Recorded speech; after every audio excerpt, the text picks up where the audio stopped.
When 30-year-old CEO Sierra Val hired a single father to pretend to be her boyfriend for one weekend, she thought she was buying convenience.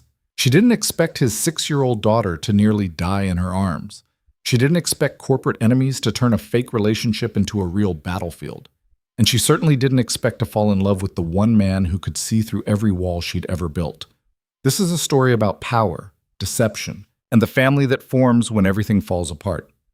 Stay until the end, hit that like button, and comment your city so I can see how far this story travels. The conference room on the 43rd floor smelled like expensive leather and cold ambition. Sierra Vale sat at the head of the table, fingers steepled beneath her chin, watching her executive team squirm through the quarterly projections. Her dark suit was tailored to perfection, her posture radiating control. At 30, she ran Apex Solutions like a general commanding troops, efficient, demanding, merciless when necessary. Revenue's up 18%, her CFO announced, sliding the report across polished mahogany. Sierra didn't smile. She never smiled in these meetings. Margins? 7.3. Not good enough, her voice cut through the room. Marcus is pulling 8.2 at Helix Corp. We're not here to be second best. The CFO shifted in his seat. We're outperforming every projection I don't care about our projections. I care about theirs. She stood, ending the meeting with her movement. Fix it. They filed out like school children dismissed early. Sierra watched them go, then turned to the floor-to-ceiling windows overlooking the city. 43 floors up, the world looked manageable. Small. Controllable. Her phone buzzed. A text from her mother. Landing Friday at 3 p.m. Can't wait to meet him. Your father's so excited. Finally, our Sierra with someone special. Sierra's jaw tightened. She'd made the mistake 3 months ago during a wine-soaked video call, letting slip that she was seeing someone. Her mother had latched onto it like a lifeline, desperate for proof that her daughter's life contained something besides spreadsheets and shareholder meetings. The lie had grown legs. Now her parents were flying in from Portland for the weekend specifically to meet this fictional boyfriend. She tried to walk it back, claimed he was traveling, said things were casual. But Margaret Vale was a force of nature when she wanted something, and what she wanted was to see her only daughter happy, or at least her version of happy, which involved a man, stability, and the promise of grandchildren before she turned 65. Sierra had 3 days to produce a boyfriend. She pulled up her contacts, scrolling past colleagues, clients, and a handful of men she'd dated briefly before realizing they either wanted her money or couldn't handle her schedule. None of them would work. None of them would be convincing. She needed someone real, someone genuine enough to fool her mother's radar, someone desperate enough to say yes. The hiring agency was discreet, the kind of place that didn't advertise online. Sierra had learned about it from a colleague who'd once hired an escort for a business function. Professional, clean, no complications. The office was tucked into a quiet building downtown, 3rd floor, unmarked door. Inside, a woman named Diane greeted her with the calm efficiency of someone who'd seen every variation of desperation. I need someone for a weekend, Sierra said, settling into the chair across from Diane's desk. Family event, parents visiting, believable boyfriend type. Diane didn't blink. Budget? Not an issue. Specific requirements? Sierra considered. Mature, grounded, someone who won't oversell it. I need believable, not theatrical. Diane nodded, typing notes into her computer. We have several candidates who fit that profile. Give me an hour to pull files. Sierra spent that hour in a coffee shop across the street, answering emails and trying not to think about how surreal this was. She ran a multi-million-dollar company. She'd closed deals with some of the sharpest minds in the industry. And here she was, hiring a stranger to lie to her parents. When she returned, Diane had 3 folders waiting. These are our top matches based on your criteria. Sierra flipped through them. The first guy looked like he'd walked off a cologne ad, too polished, too aware of his own attractiveness. The second had amateur actor listed under previous experience, which felt like a red flag. The third folder made her pause. The photo showed a man in his early 30s with dark hair that looked like it had been cut at home, a slight shadow of stubble, and eyes that seemed tired but kind. His smile was small, like he wasn't used to being photographed. Ethan Cole, Diane said, 32. Single father, works part-time as a contractor while raising his daughter full-time. He's done a few jobs for us, corporate events, charity functions. Feedback is always excellent. Professional, reliable, great with people. Single father? Sierra looked up. 6-year-old daughter. He's very upfront about it. She's his priority. Most clients appreciate the authenticity it brings. He's not pretending to be something he's not. Sierra studied the photo again. There was something about him that felt solid, unglamorous, real. Does he bring the daughter to jobs? Never. He arranges childcare. But if you're looking for someone who can play the role of a stable, caring partner, the fact that he's a father adds credibility. Sierra made her decision. I want to meet him, but... They scheduled it for the next morning at a neutral location, a quiet diner on the edge of downtown where business people didn't typically venture. Sierra arrived first, sliding into a corner booth with her back to the wall. Ethan Cole walked in exactly on time. He was taller than she expected, broader in the shoulders. He wore jeans and a flannel shirt that had seen better days, work boots that were scuffed but clean. He spotted her immediately and crossed the diner with an easy, unhurried stride. Ms. Vale? Sierra. She gestured to the seat across from her. Thanks for coming. He sat, folding his hands on the table. Up close, she could see the faint scar along his jawline, the calluses on his palms. This was a man who worked with his hands, who fixed things, who existed in a world far removed from hers. Diane said you needed someone for a family thing, he said. His voice was low, steady. Parents visiting? Friday through Sunday. They're flying in from Portland. I need someone to play the part of a boyfriend. Dinners, maybe a brunch. Nothing complicated. Ethan nodded slowly. Why me? The question caught her off guard. Most people would have jumped at the job, asked about payment, confirmed details. He was asking why. You seem real, she said after a moment. Everyone else Diane showed me looked like they were trying too hard. You don't. Something flickered in his expression. Amusement, maybe, or appreciation. I've gotten good at not trying too hard. A waitress appeared, poured coffee. Neither of them had ordered, and disappeared again. Ethan added cream and sugar like he had all the time in the world. What's the story? He asked. How'd we meet? How long have we been together? Sierra had prepared for this. We met 4 months ago at a charity event. You were doing carpentry work on the venue. We started talking, hit it off. We've been seeing each other since, casually at first, but it's gotten more serious. Carpentry work at a charity event. He smiled faintly. That's specific. It needs to be believable. Fair enough. He took a sip of coffee. What are your parents like? My mother talks a lot. My father doesn't talk much, but notices everything. They're good people. They worry about me. Because you work too much? Because I work too much and don't have time for anything else. She met his eyes. They think I'm lonely. Are you? The question landed harder than it should have. Sierra felt something tighten in her chest, a defensive reflex she'd honed over years of boardroom battles. That's not relevant to the job. Ethan didn't push. He just watched her, his expression neutral, and she realized he'd already figured out the answer. I need to bring my daughter, he said. Sierra blinked. What? Lily. She's 6. If I'm going to be tied up all weekend, I can't leave her with a sitter that long. She comes with me, or I can't take the job. That wasn't part of the agreement. It is now. His tone wasn't aggressive, just matter of fact. Look, I get that this complicates things, but I don't do anything that takes me away from her for more than a few hours. That's non-negotiable. Sierra stared at him, recalculating. A child changed everything. It added layers of complexity she hadn't anticipated. But as she thought it through, she realized it might actually help. Her mother would love the idea of Sierra dating a father.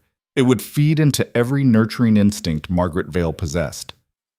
She'd have to stay out of the way, Sierra said carefully. I can arrange accommodations, but this is about convincing my parents, not entertaining a 6-year-old. Ethan's expression cooled. She's not a prop, and she's not a problem. If you're worried she'll ruin your performance, then maybe I'm not the right fit. I didn't say that. You were about to. They locked eyes across the table. Sierra wasn't used to being challenged, especially not by someone she was hiring, but there was something in the way Ethan held his ground that she respected, even if it irritated her. Fine, she said. Bring her. But I need you to understand, this is a business arrangement. I pay you, you play the role, we both walk away when it's over, clean and professional. Ethan extended his hand across the table. Deal. She shook it. His grip was firm, warm, and calloused in all the places hers wasn't. The next 2 days were a blur of preparation. Sierra booked a suite at the Grand View, one of the city's top hotels, with adjoining rooms. She arranged for Ethan and Lily to stay in one, her parents in another, herself in the master. She had her assistant compile a dossier on Ethan, basic background, work history, nothing invasive, but enough to make sure there were no surprises. Clean record. Married young, divorced 3 years ago. Full custody of his daughter. Worked as an independent contractor doing renovations and restorations. Lived in a modest apartment across town. No red flags. She also compiled notes for him, details about her life, her company, her family, things a boyfriend would know. She sent them over in a PDF late Wednesday night. His response came an hour later. Read it. Got it. Lily's excited about the hotel. She's never stayed anywhere with room service. Sierra stared at the text. There was something disarming about it, the simplicity of a child's excitement cutting through all her careful planning. She didn't respond. Bahat. Friday arrived with the weight of inevitability. Sierra left work early, something she never did, and drove to the hotel to check that everything was in order. The suite was immaculate, flowers on the table, champagne chilling, views of the city stretching out like a promise. Ethan and Lily arrived at 2. Sierra was waiting in the lobby when she saw them walk in. Ethan carrying a small duffel bag, Lily clutching a stuffed rabbit that had seen better days. The girl had dark curls like her father, wide brown eyes, and a blue dress that looked slightly too big. Sierra, this is Lily, Ethan said as they approached. Lily, this is Ms. Vale. Hi. Lily's voice was soft, shy. Sierra crouched down to the girl's eye level, a gesture she'd seen in movies but had never actually performed. You can call me Sierra. That's a nice rabbit. Lily hugged the toy closer. His name is Clover. That's a good name. Ethan watched the exchange with an expression Sierra couldn't quite read. She stood, brushing off her slacks, suddenly aware of how awkward she felt around children. Let's get you settled, she said, leading them to the elevator. The suite seemed larger with them in it. Lily immediately gravitated toward the windows, pressing her hands against the glass and staring down at the city below. Ethan set their bag down and surveyed the space with the practiced eye of someone who'd spent his life evaluating structures. This is nice, he said simply. My parents' flight lands in an hour. We'll meet them for dinner at 7. That gives us time to go over the story one more time. We've got it. Lily needs to... I've already talked to her, Ethan interrupted gently. She knows we're helping you with something important. She won't say anything that'll mess it up. Sierra glanced at the girl, who was now examining the room service menu like it was a treasure map. She understands this is pretend? She's 6, not stupid. There was an edge to his voice now, protective. I didn't mean, I know what you meant. He softened slightly. She'll be fine. Trust me. Trust. The word felt foreign in Sierra's mouth, something she extended rarely and retracted quickly. But she didn't have much choice now. Okay, she said. Dinner at 7. Casual but nice. They'll want to talk, get to know you. Just follow my lead. Ethan nodded. What about Lily? There's a kids' menu. She can sit with us. She's got her inhaler, right? Ethan turned to his daughter. Lil, where's your inhaler? Lily patted her small backpack. Right here, Dad. Good girl. Sierra filed that information away. Asthma, inhaler, something to be aware of. Another complication she hadn't planned for. Okay. Her parents arrived on schedule, and Sierra met them in the hotel lobby with a smile she'd practiced in the mirror. Margaret Vale swept her into a hug that smelled like lavender and optimism. Sweetheart, you look beautiful.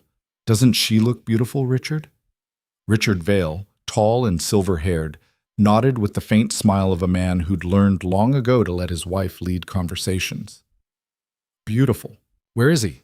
Margaret's eyes scanned the lobby like a hawk spotting prey. Where's this mystery man? Upstairs, he's bringing his daughter down.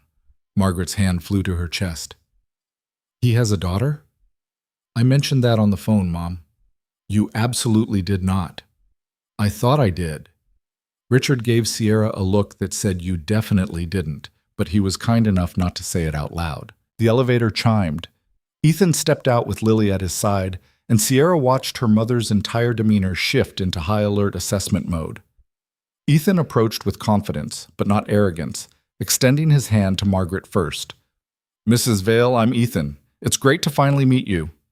Margaret shook his hand, her eyes already cataloging every detail. His clothes, his posture, the way he kept one hand resting lightly on his daughter's shoulder.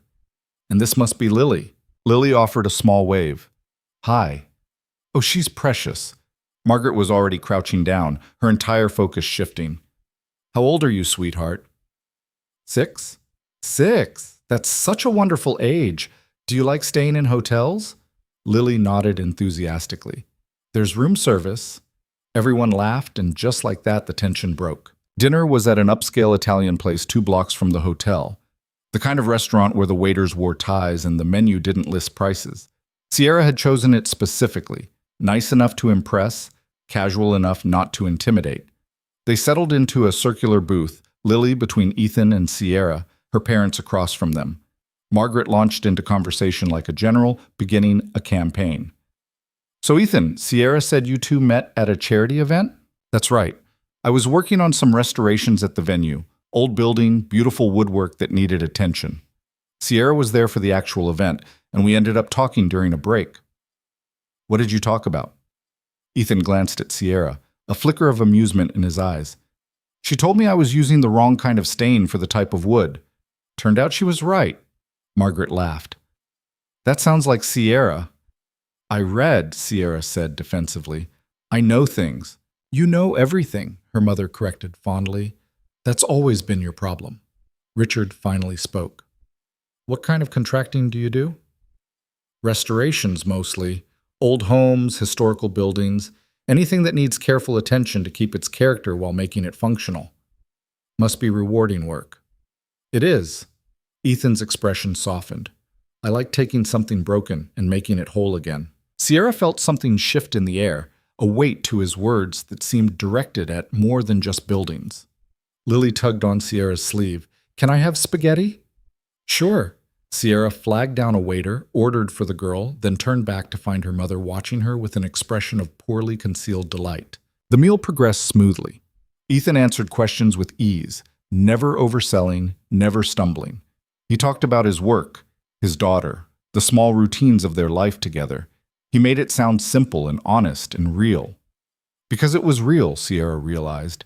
He wasn't playing a character. He was just being himself. How do you manage work and raising Lily alone? Margaret asked, her tone gentle but curious. Carefully, Ethan smiled. I schedule jobs around her school. If something runs late, I've got a neighbor who helps out.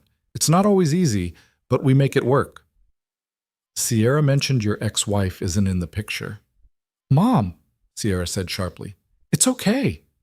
Ethan's hand found Sierra's under the table, a gesture so natural that for a moment she forgot it was fake. No, she's not. That's been hard on Lily, but we're doing all right. We've got each other. Lily leaned against him and he wrapped an arm around her shoulders. The image of them together, father and daughter, solid and certain, made something ache in Sierra's chest. Margaret dabbed at her eyes with her napkin. You're a good man, Ethan. I try. After dinner, they walked back to the hotel through streets glowing with evening light. Lily held Ethan's hand on one side, and after a moment's hesitation, she reached for Sierra's on the other. Sierra looked down at the small hand in hers, warm and trusting, and felt the careful walls she'd built around herself tremble. Back at the hotel, her parents retired to their room, exhausted from travel. Lily was asleep within minutes of hitting the bed, curled up with Clover clutched to her chest. Sierra and Ethan stood on the balcony of the suite, the city sprawling below them in a carpet of lights.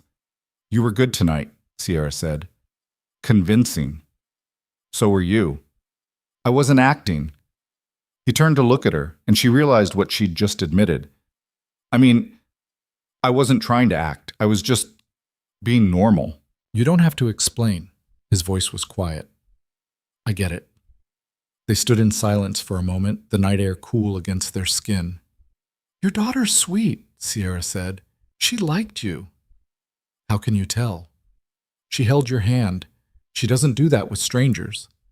Sierra thought about that small hand in hers, the weight of trust it represented. I don't know how to be around kids. You did fine. I ordered her spaghetti. That's not exactly groundbreaking parenting. Ethan laughed, a low sound that seemed to ease something tight in Sierra's shoulders. You'd be surprised how much of parenting is just making sure they're fed and feel safe. You did both. Your bar is low. My bar is realistic. Sierra leaned against the railing, feeling the day's tension finally start to drain away. Thank you for doing this. I know it's weird. It's definitely weird, he smiled. But your mom's nice. Your dad seems solid. I can see why you didn't want to disappoint them. I disappoint them all the time. I just usually do it from a distance. Why? The question was simple, but the answer wasn't. Sierra searched for words that wouldn't sound pathetic or defensive. Because it's easier, she finally said. Because if they're far away, they can imagine I'm happy. If they're here, they see the truth. Which is that I work 16-hour days, that I eat takeout at my desk, that the last time I went on an actual date was 8 months ago, and the guy spent the whole time talking about his startup. She laughed bitterly. I built everything I said I would. I just didn't realize how empty it would feel. Ethan was quiet for a long moment. When he spoke, his voice was careful. You know this doesn't have to be fake, right? Sierra's heart kicked against her ribs. What? This. Us talking, getting to know each other. That part can be real even if the rest is an arrangement. She turned to face him fully. In the dim light from the suite, his features were softer, less guarded. That wasn't part of the deal. I know, but deals can change. They stood there, the city breathing below them, and Sierra felt the ground shift beneath her feet in a way that had nothing to do with the height. I don't know how to do this, she admitted. Do what? Any of it. Real relationships, letting people in. I'm better at contracts than I am at connections. Lucky for you, Ethan said. I'm good at both. He stepped back from the railing, giving her space. Get some sleep. Tomorrow's another performance. Sierra watched him go back inside, heard the soft click of the adjoining door closing. She stayed on the balcony a while longer, trying to sort through the tangle of feelings rising in her chest. This was supposed to be simple. Professional, clean. It was already none of those things. Saturday morning arrived with sunlight streaming through the suite's windows. Sierra woke to the sound of laughter, high and bright and completely unfamiliar in her carefully controlled world. She pulled on a robe and stepped into the living area to find Lily sitting at the dining table, building an elaborate tower out of sugar packets, while Ethan made coffee in the kitchenette. Morning, he said, not looking up from the brewing pot. Morning. Sierra felt awkward in her own space, uncertain where she fit in this domestic scene. Where are my parents? They texted, said they wanted to walk around the city, do some sightseeing. They'll meet us for brunch at 11. Oh. Lily looked up from her tower. Do you want to help build? Sierra glanced at Ethan, who just shrugged. She sat down across from the girl, and Lily immediately began directing her on where to place the next packet. It has to be balanced, Lily explained with the seriousness of an architect. If it's not balanced, it falls. Makes sense. They worked in silence for a few minutes, the tower growing taller and more precarious. Ethan brought over 2 cups of coffee, setting one in front of Sierra before retreating to the couch with a newspaper he'd snagged from the lobby. Your dad's good at this, Sierra said to Lily. Good at what? Making things work, being calm. Lily considered this. He says everybody's got hard stuff. You just gotta find the good stuff, too. Sierra looked over at Ethan, who was pretending to read but clearly listening. That's pretty smart. My dad's the smartest. I'm starting to think you might be right. The tower collapsed spectacularly just before 11, sugar packets scattering across the table. Lily giggled, and Sierra found herself laughing too, a real laugh that felt rusty from disuse. Brunch was at a place known for its pastries and people-watching. Margaret arrived wearing a floral dress and enormous sunglasses, Richard in a polo shirt and khakis. They looked relaxed, happy, and Sierra realized with a pang how rarely she gave them reasons to look that way. "Did you two have fun last night?" Margaret asked, settling into her chair. "We stayed up talking on the balcony," Sierra said, which was true. "It was nice. And how did my little Lily sleep?" Margaret turned her attention to the girl who was already eyeing the pastry cart. "Good. The bed's really big. Hotel beds are the best, aren't they?" The meal unfolded with easy conversation. Richard asked Ethan about a restoration project, and Ethan described the process of rebuilding a Victorian home staircase with an enthusiasm that made the work sound like art. Sierra watched him talk, noticed the way his hands moved when he described something he cared about, the way his eyes lit up when Lily added her own observations. "Daddy let me help sand the railing," Lily announced proudly. "Did you wear your safety goggles?" Margaret asked. "Always." "That's my girl." Sierra felt her mother's eyes on her and looked up to find Margaret watching her with an expression of maternal understanding that made Sierra want to squirm. "What?" Sierra asked. "Nothing, sweetheart. You just look happy." "I'm always happy." "No," her mother said gently. "You're always busy. There's a difference." Before Sierra could respond, Lily let out a small cough. Then another. Her hand went to her chest, and Sierra saw the first flicker of panic in the girl's eyes. Ethan was on his feet instantly. "Where's your inhaler, Lil?" "Backpack." Her voice was getting tight. "Which is where?" "Room." Sierra's mind kicked into overdrive. "I'll get it. Which pocket?" "Front." Lily was wheezing now, her breathing labored. Sierra ran. She'd never moved so fast in heels, didn't care that people were staring. She burst into the suite, found the backpack, tore open the front pocket. The inhaler was there, small and blue and critical. She was back at the table in under 3 minutes, breathless, handing it to Ethan. He helped Lily use it, counting breaths, keeping his voice calm even though Sierra could see the fear in his eyes. "That's it. Good. One more." Lily's breathing slowly evened out. Color returned to her face. The entire restaurant seemed to exhale with her. "I'm okay," Lily whispered. "I know you are." Ethan pulled her close, and Sierra saw his hand shake slightly as he held his daughter. Margaret had her hand over her mouth, tears in her eyes. Richard looked pale. "Does this happen often?" Sierra asked, her own heart still racing. "More than I'd like." Ethan's voice was rough. "We manage it, but yeah, it's scary every time." Sierra sat down, legs suddenly weak. She'd just run through a hotel, grabbed medicine, and returned in time to help a child breathe. She didn't do things like that. She wasn't that person. Except apparently, she was. "I think we should head back to the room," Ethan said quietly. "Let her rest." "Of course." Margaret was already gathering her purse. "Whatever she needs."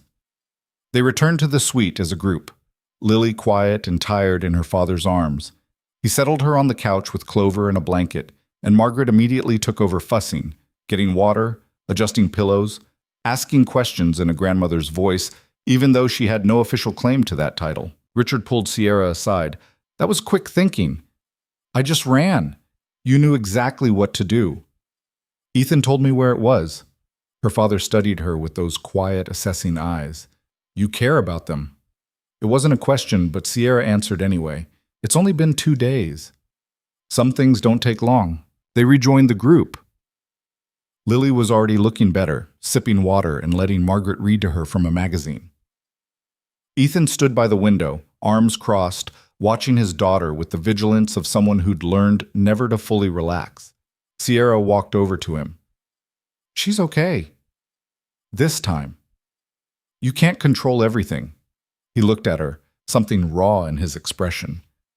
"I know, believe me, I know, but I can try." "That must be exhausting." "It is." She wanted to say something comforting, something wise, but all she could think was that she understood that exhaustion, the weight of trying to control everything, the fear of what happened when you couldn't. "Thank you," he said quietly, "for running to get the inhaler. You didn't have to do that." "Yes, I did." Their eyes met, and something passed between them. Recognition, maybe, or the beginning of something deeper than a business arrangement. The rest of the day was quiet. Lily napped. Margaret and Richard explored the hotel. Sierra worked on her laptop while Ethan sat nearby, reading. It felt strangely domestic, this shared silence, and Sierra found she didn't hate it. Evening came soft and slow. They ordered room service instead of going out, pasta for Lily, steaks for the adults. They ate together in the suite's dining area, and the conversation flowed easier now, less performance and more genuine. After dinner, Richard suggested a card game, and they played for hours. Lily delighted when she won, Margaret dealing with the efficiency of someone who'd spent years playing cards in retirement communities. Sierra watched her parents laugh with Ethan and Lily, watched them fold this makeshift family into their hearts with the ease of people who'd always had room for more love. She caught Ethan's eye across the table, and he smiled at her. Not the practiced smile of someone playing a role, but something real and warm and meant just for her. "I'm going to put Lily to bed," he said eventually, scooping up his daughter, who'd started to doze against his shoulder. Margaret and Richard took it as their cue to retire as well, hugging Sierra goodnight with the contentment of parents who believed their daughter was finally okay. When they'd gone, Sierra stood alone in the suite, listening to Ethan's quiet voice through the adjoining door as he read Lily a bedtime story. She poured herself a glass of wine, stepped out onto the balcony, and let herself feel the full weight of what was happening. This wasn't supposed to be real. But standing there, listening to a father soothe his daughter to sleep, thinking about how her heart had raced when that same child couldn't breathe, it felt more real than anything in her life had felt in years. The balcony door opened behind her. Ethan stepped out, closing it softly. "She's asleep," he said. "Good." They stood together at the railing, and Sierra felt the question building in her chest, the one she'd been avoiding since Friday night. "What happens when this is over?" she asked. "What do you want to happen?" "I don't know. This wasn't supposed to get complicated." "Too late for that." She turned to face him. "I'm not good at this, Ethan. I don't know how to be someone's girlfriend. I barely know how to be someone's friend." "You were good with Lily today. That was adrenaline." "No," he said. "That was care. That was you showing up when it mattered." "I don't show up. I work. I plan. I execute. I don't do spontaneous or messy or real." Ethan stepped closer. "You've done all three this weekend." "Because I had to." "Because you wanted to." The words hung between them, true and terrifying. Sierra felt her carefully constructed defenses crumbling, felt the truth pushing through cracks she couldn't repair. "I don't know how to want things for myself," she admitted.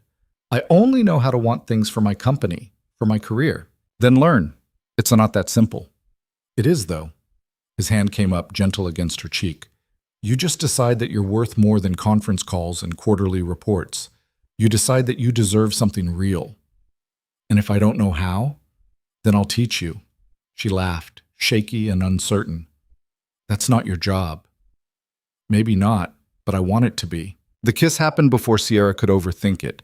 Ethan leaning in, her rising to meet him, the space between them disappearing like it had never existed at all. It was soft at first, tentative, a question neither of them had meant to ask, but both were desperate to answer.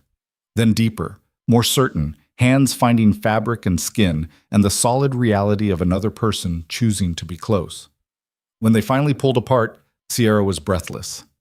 "That wasn't in the contract," she managed. "I know. We're supposed to keep this professional. We're failing spectacularly at that." She laughed, and it felt like relief and terror and possibility all tangled together. "What do we do now?" "We could pretend it didn't happen," Ethan offered. "Could we?" "No." "Then what?" He brushed a strand of hair from her face, his touch impossibly gentle. "We could see where this goes. After your parents leave. After the weekend's over. We could try being real." "What about Lily? What about her?" "I don't know how to be around kids. What if I mess this up?" "You won't." "You don't know that." "I know you ran through a hotel to save my daughter's life. I know you sat with her building sugar packet towers. I know she held your hand." His voice was steady, certain. "That's enough to start with." Sierra wanted to argue, to list all the reasons this was impossible, but looking at Ethan, at the hope and honesty in his eyes, she found she didn't want to. "Okay," she said softly. "Okay? Let's try. After this weekend, let's see if we can make this real." Ethan pulled her close, and Sierra let herself be held. Let herself feel the warmth of another person and the terrifying possibility that maybe, just maybe, she didn't have to be alone anymore. They stayed on the balcony until the city lights blurred and the night grew cold. When they finally went inside, Sierra paused at the door to the adjoining room. "Good night, Ethan." "Good night, Sierra." She closed the door between them and leaned against it, her heart racing. Tomorrow, her parents would leave. Tomorrow, the performance would end. But something else was beginning, something fragile and uncertain and entirely unplanned. Sierra Vale, who controlled everything, had just let go of control. And for the first time in years, she felt alive. Sunday morning tasted like coffee and consequences. Sierra woke before dawn, her mind already churning through everything that had happened on that balcony, everything she'd agreed to without thinking it through. She'd kissed a man she'd hired. She'd promised to try something real with someone who came with a 6-year-old daughter and a life so different from hers they might as well live on separate planets. She should have felt panicked. Instead, she felt awake. The suite was quiet when she emerged from her room, wrapped in the hotel robe. Through the adjoining door, she could hear Ethan moving around, the soft murmur of his voice as he talked to Lily. Normal morning sounds, domestic sounds, things Sierra's life had never contained. Her phone buzzed, a text from her mother. "Your father and I are heading to the airport early. Didn't want to wake you. Thank you for a wonderful weekend, sweetheart. Ethan's a keeper. Don't let this one get away." Sierra stared at the message, at the heart emoji her mother had added, at the assumption that this was already decided, already real. Maybe it was. The adjoining door opened and Lily padded out, still in her pajamas, dragging Clover behind her. She stopped when she saw Sierra, suddenly shy again. "Morning," Sierra said. "Morning." Lily climbed onto the couch, tucking her feet under her. "Are your parents still here?" "They left early, had to catch their flight." "Oh." The girl looked disappointed. "I liked them." "They liked you too." Ethan appeared in the doorway, hair damp from a shower, wearing jeans and a t-shirt that had seen better days. His eyes found Sierra's immediately, and she felt that same pull from last night, that gravity she didn't know how to resist. "Parents gone?" he asked. "Just got the text." "So we're done, officially." The word hung in the air between them. Done. Finished. Back to their separate lives, the arrangement complete. Except they'd agreed to more than that, hadn't they? "Can we talk?" Sierra asked, her eyes flicking toward Lily. Ethan understood immediately. "Lil, can you go get dressed? We need to pack up soon." "Can I take a bath in the big tub first?" "Sure, but just water, no bubbles. We don't have time for a full production." Lily scampered off, and Sierra heard the bathroom door close, then the rush of water filling the oversized tub. Ethan moved to the kitchenette, started another pot of coffee with the ease of someone comfortable in any space. "You okay?" he asked. "I don't know. Are you?" "I don't typically kiss my employers, so this is new territory for me, too." Sierra almost smiled. "Is that what I am? Your employer?" "You were. Past tense." He poured 2 cups, handed her one. "Now I don't know what we are." "We said we'd try. After the weekend." "I remember." "Did you mean it?" Ethan leaned against the counter, studying her. "Did you?" "I asked first." "Yeah, I meant it." His voice was steady, certain in a way that made Sierra's chest tight. "I don't say things I don't mean, especially not about something like this." "Something like what?" "Letting someone into my life. Into Lily's life." He set his cup down. "I've been careful about that, really careful. After her mom left, I promised myself I wouldn't bring anyone around unless I was sure, unless it mattered." "And you're sure about me? After 2 days?" "No. But I'm sure enough to find out." Sierra wrapped both hands around her coffee cup, feeling the heat seep into her palms. "I work 80-hour weeks. I travel for business. I don't cook. I barely sleep. And the last relationship I had ended because the guy said I was married to my company. He wasn't wrong, was he? No. So what's different now?" The question landed hard. Sierra thought about Friday night, about running through the hotel with an inhaler clutched in her hand, about the terror she'd felt watching Lily struggle to breathe. She thought about sugar packet towers and room service spaghetti and the way her parents had looked at her, proud and relieved and hopeful. "I don't know if anything's different," she admitted, "but I want it to be." Ethan crossed the space between them, close enough that she could smell soap and coffee and something distinctly him. That's a start. What if I'm terrible at this? You won't be. You keep saying that like you know me. I know enough. His hand found hers, fingers threading through hers with surprising ease. I know you ran for my daughter. I know you didn't complain when I changed the deal on you. I know you're scared right now, and you're still standing here having this conversation instead of writing me a check and disappearing. Maybe I'm just bad at quitting. Maybe you're good at fighting for things that matter. The bathroom door opened and Lily's voice carried through. Dad, can I use the fancy soap? The little bottle by the sink, not the big one, Ethan called back. He squeezed Sierra's hand. We should probably talk about logistics. Logistics? How this actually works. You're busy. I've got Lily full time. We live on opposite sides of the city. Sierra's brain, trained for years to solve problems, kicked into gear. I could adjust my schedule. Leave the office by 6 instead of 9. We could do dinners, weekends when you don't have projects. What about Lily? What about her? She's part of this. If we're doing this for real, she's going to be around. A lot. Sierra thought about the girl in the other room, currently probably dumping half a bottle of hotel soap into the bathtub despite instructions. I don't know how to be around kids. You keep saying that, but you've been around her all weekend and she likes you. That's different. That was contained, controlled. Life with a 6-year-old is never controlled. Ethan smiled. But you figure it out as you go, just like everything else. I don't figure things out as I go. I plan. I strategize. Then strategize this. What's your best case scenario? Sierra opened her mouth, then closed it. She'd spent her entire adult life planning for professional success, mapping out every career move, every acquisition, every expansion. But personal life? She'd never bothered with that blueprint. I don't have one, she said quietly. Okay, what do you want? Right now, this minute, what do you actually want? The answer came faster than she expected. I want to see you again. Not because of my parents, not because of a deal, just because. Then we start there. It sounded so simple when he said it. Sierra wanted to believe it could be that easy, but years of complication had taught her otherwise. My life is messy, she warned. So is mine.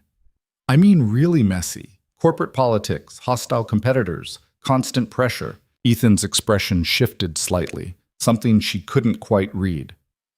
How hostile are we talking? There's a guy, Marcus Delaney, runs Helix Corp. We've been going after the same contracts for 3 years. He plays dirty. How dirty? Rumors, sabotage, nothing I can prove, but enough that I watch my back. She paused. Why? Just want to know what I'm walking into. Before Sierra could respond, Lily emerged from the bathroom wearing a purple dress and mismatched socks, her hair wet and tangled. I'm ready. Ethan looked at his daughter, then at Sierra, something passing between them. An understanding, maybe, or a promise. Okay, kiddo, let's pack up. They checked out of the hotel an hour later, the weekend officially over. In the parking garage, Ethan loaded their bag into a truck that had clearly been around since before Lily was born. Sierra watched him help his daughter into the back seat, buckling her in with practiced efficiency. So, he said, turning back to Sierra, when can I see you again? Are you free Wednesday? I can be. There's a Thai place near my office. Nothing fancy, but the food's good. Sounds perfect. He hesitated, then leaned in and kissed her, quick and soft and nothing like last night's balcony intensity, but enough to make Sierra's pulse jump. Ew, Lily announced from the back seat. Ethan pulled back, grinning. Get used to it, Lil. Sierra watched them drive away, Ethan's hand lifting in a wave, Lily's face pressed to the window. When they were gone, she stood in the concrete silence of the parking garage and tried to process what she'd just done. She'd hired a fake boyfriend, kissed him, agreed to date him for real, all in the span of 72 hours. Her phone rang. Work, of course. Vale here. Sierra, it's Jason. We've got a problem with the Cordova account. Just like that, the weekend dissolved and reality came rushing back. Sierra walked to her car, already mentally shifting gears, already becoming the CEO again instead of the woman who'd kissed a contractor on a hotel balcony. But as she drove toward the office on a Sunday afternoon, something felt different. Lighter. Like she'd left something heavy behind in that hotel suite and wasn't sure she wanted it back. The week hit like a freight train. Monday brought a full slate of meetings. Tuesday was crisis management when a shipment delay threatened a major client relationship. By Wednesday afternoon, Sierra had answered 400 emails, sat through 6 conference calls, and consumed nothing but coffee and a protein bar. Her assistant knocked on her office door at 5:30. "You've got a dinner reservation at 6. Sierra looked up from her laptop, confused. "I didn't make a reservation." "It's on your calendar. Thai place on 7th. Your friend called to confirm this morning." Ethan. She'd completely forgotten. Sierra glanced at the stack of contracts on her desk, the report she needed to review, the presentation she was supposed to finalize before Thursday's board meeting. She should cancel. This wasn't the time for personal distractions. Her assistant was still standing there, watching her with an expression that said she knew exactly what Sierra was thinking. "Go," the woman said. "The contracts will still be here tomorrow." "That's what I'm afraid of." "You made a dinner date. Keep it." Sierra logged off her computer, grabbed her jacket, and left before she could change her mind. The restaurant was a 10-minute walk, tucked between a bookstore and a dry cleaner. She spotted Ethan through the window, sitting alone at a table, studying the menu. He looked up when she walked in, and his whole face changed, relaxed, warmed. "You came," he said, standing. "You thought I wouldn't?" "Crossed my mind." He pulled out her chair. "Long day?" "You could say that." She sat, feeling the tension in her shoulders, the exhaustion that came from running at full speed for 72 hours straight. "How was yours?" "Fixed a staircase, picked Lily up from school, helped with homework, made dinner, read 3 chapters of a book about a magic treehouse." He smiled. "Pretty standard." The waiter appeared with water and menus. Sierra ordered without looking, pad thai, spring rolls, whatever would arrive fastest. Ethan ordered curry and asked questions about spice levels with the patience of someone who had nowhere else to be. "Tell me about your day," he said when the waiter left. "It was boring. Work stuff." "I doubt anything about running a multi-million-dollar company is boring." Sierra shrugged. "It's just meetings and emails and putting out fires." "Which fires today?" She told him about the shipment delay, the client who'd threatened to walk, the solution she'd brokered that kept everyone marginally happy. As she talked, she realized she was editing herself, smoothing over the edges, making it sound manageable when it had actually been chaos. Ethan listened without interrupting, his attention complete in a way Sierra wasn't used to. Most people in her life were already thinking about their next meeting, their next move. He was just here. "You fixed it," he said when she finished. "That's my job." "Still impressive." "It's really not. It's just problem solving." "Which you're good at." Sierra picked up her water glass, needing something to do with her hands. "How's Lily?" "Good. She asked about you." "She did?" "Wanted to know when you were coming over." The casual way he said it made Sierra's stomach flip. Coming over. Like that was normal, expected. "I haven't been invited over." "I'm inviting you now, Friday night. Nothing fancy, just dinner and probably a Disney movie." "I don't know if I can do Friday. I've got work." "I know." His tone wasn't judgmental, just factual. "Saturday, then?" Sierra thought about her weekend, already mentally filling with tasks she'd pushed from the week. "Saturday might work." "Might?" "Probably will." "That's better." The food arrived, and Ethan immediately offered her a bite of his curry. "Try this. It's incredible." She did, and it was. They ate and talked, and somewhere in the middle of the meal, Sierra felt herself relaxing in a way she couldn't remember doing in months, maybe years. "Can I ask you something?" Ethan said, pushing his empty plate aside. "Sure." "Why'd you really hire me? I know you said I seemed real, but there's more to it." Sierra considered lying, deflecting, but something about the way he looked at her made dishonesty feel impossible. "Because I'm lonely, and I didn't want my parents to know how lonely I am." "And now?" "Now I'm still lonely, but maybe trying to do something about it." His hand found hers across the table. "That's brave." "It doesn't feel brave. It feels terrifying." "Most brave things do." They left the restaurant as the sun set, painting the city in shades of orange and pink. Ethan walked her back to her office building, hands in his pockets, matching her pace. This was nice, Sierra said when they reached the lobby doors. Yeah, it was. I'm sorry I almost forgot about it. But you didn't. You showed up. He leaned in, kissed her cheek. That's what matters. She watched him walk away, then rode the elevator back to her office where the contracts were indeed still waiting. But as she worked through them, she kept thinking about his hand in hers, the way he'd listened like her day actually mattered. Thursday and Friday blurred together in a mess of deadlines and decisions. Sierra worked late both nights, survived the board meeting, and collapsed into bed at midnight on Friday, with her phone still buzzing with messages she was too exhausted to answer. Saturday morning arrived with reluctance. Sierra woke at 9, practically a record for her, and stared at her ceiling trying to remember when she'd last had a day with no schedule, no obligations. Her phone showed a text from Ethan, sent an hour earlier. Still good for tonight? Thinking 6 p.m. Lily wants to make you cookies, but I'm limiting her to one batch. Address is 847 Maple Street, apartment 4B. Sierra typed out a response, deleted it, tried again. I'll be there. Should I bring anything? His reply came quickly. Just yourself. And maybe low expectations for the cookies. She's enthusiastic but not skilled. The day stretched ahead, empty and strange. Sierra cleaned her already clean apartment, answered work emails, went for a run she didn't enjoy, and by 4 o'clock was pacing her living room trying to decide what to wear to dinner with a 6-year-old and her father. She settled on jeans and a sweater, casual enough not to seem like she was trying too hard, nice enough to show she cared.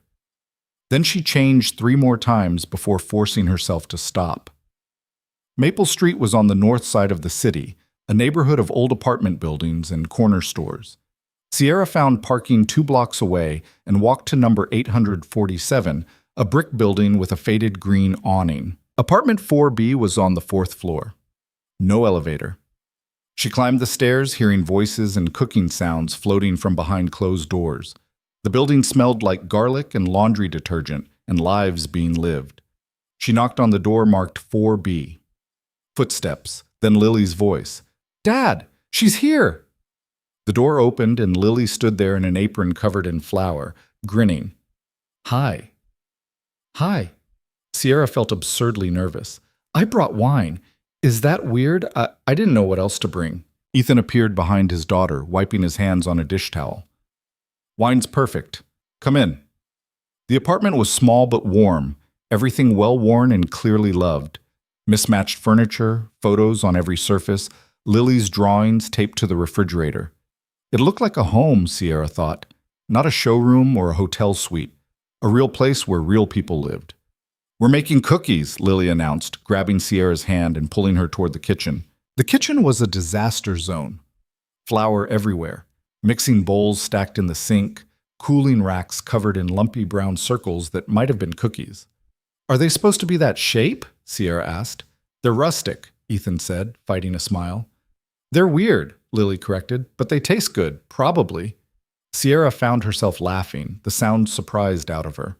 Can I help? You can decorate. Lily produced a bag of frosting and sprinkles that looked like they'd exploded in transport.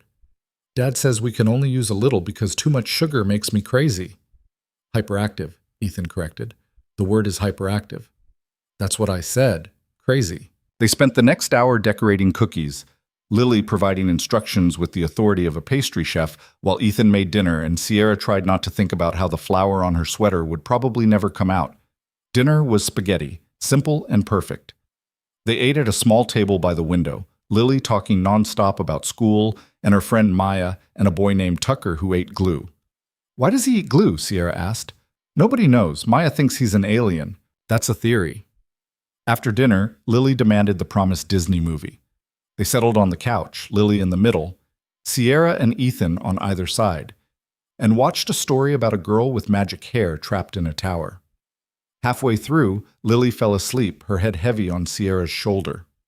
Sierra looked down at the sleeping child, at the cookie crumbs on her dress, and the slight wheeze in her breathing, and felt something crack open in her chest. She does this, Ethan whispered, falls asleep right in the middle.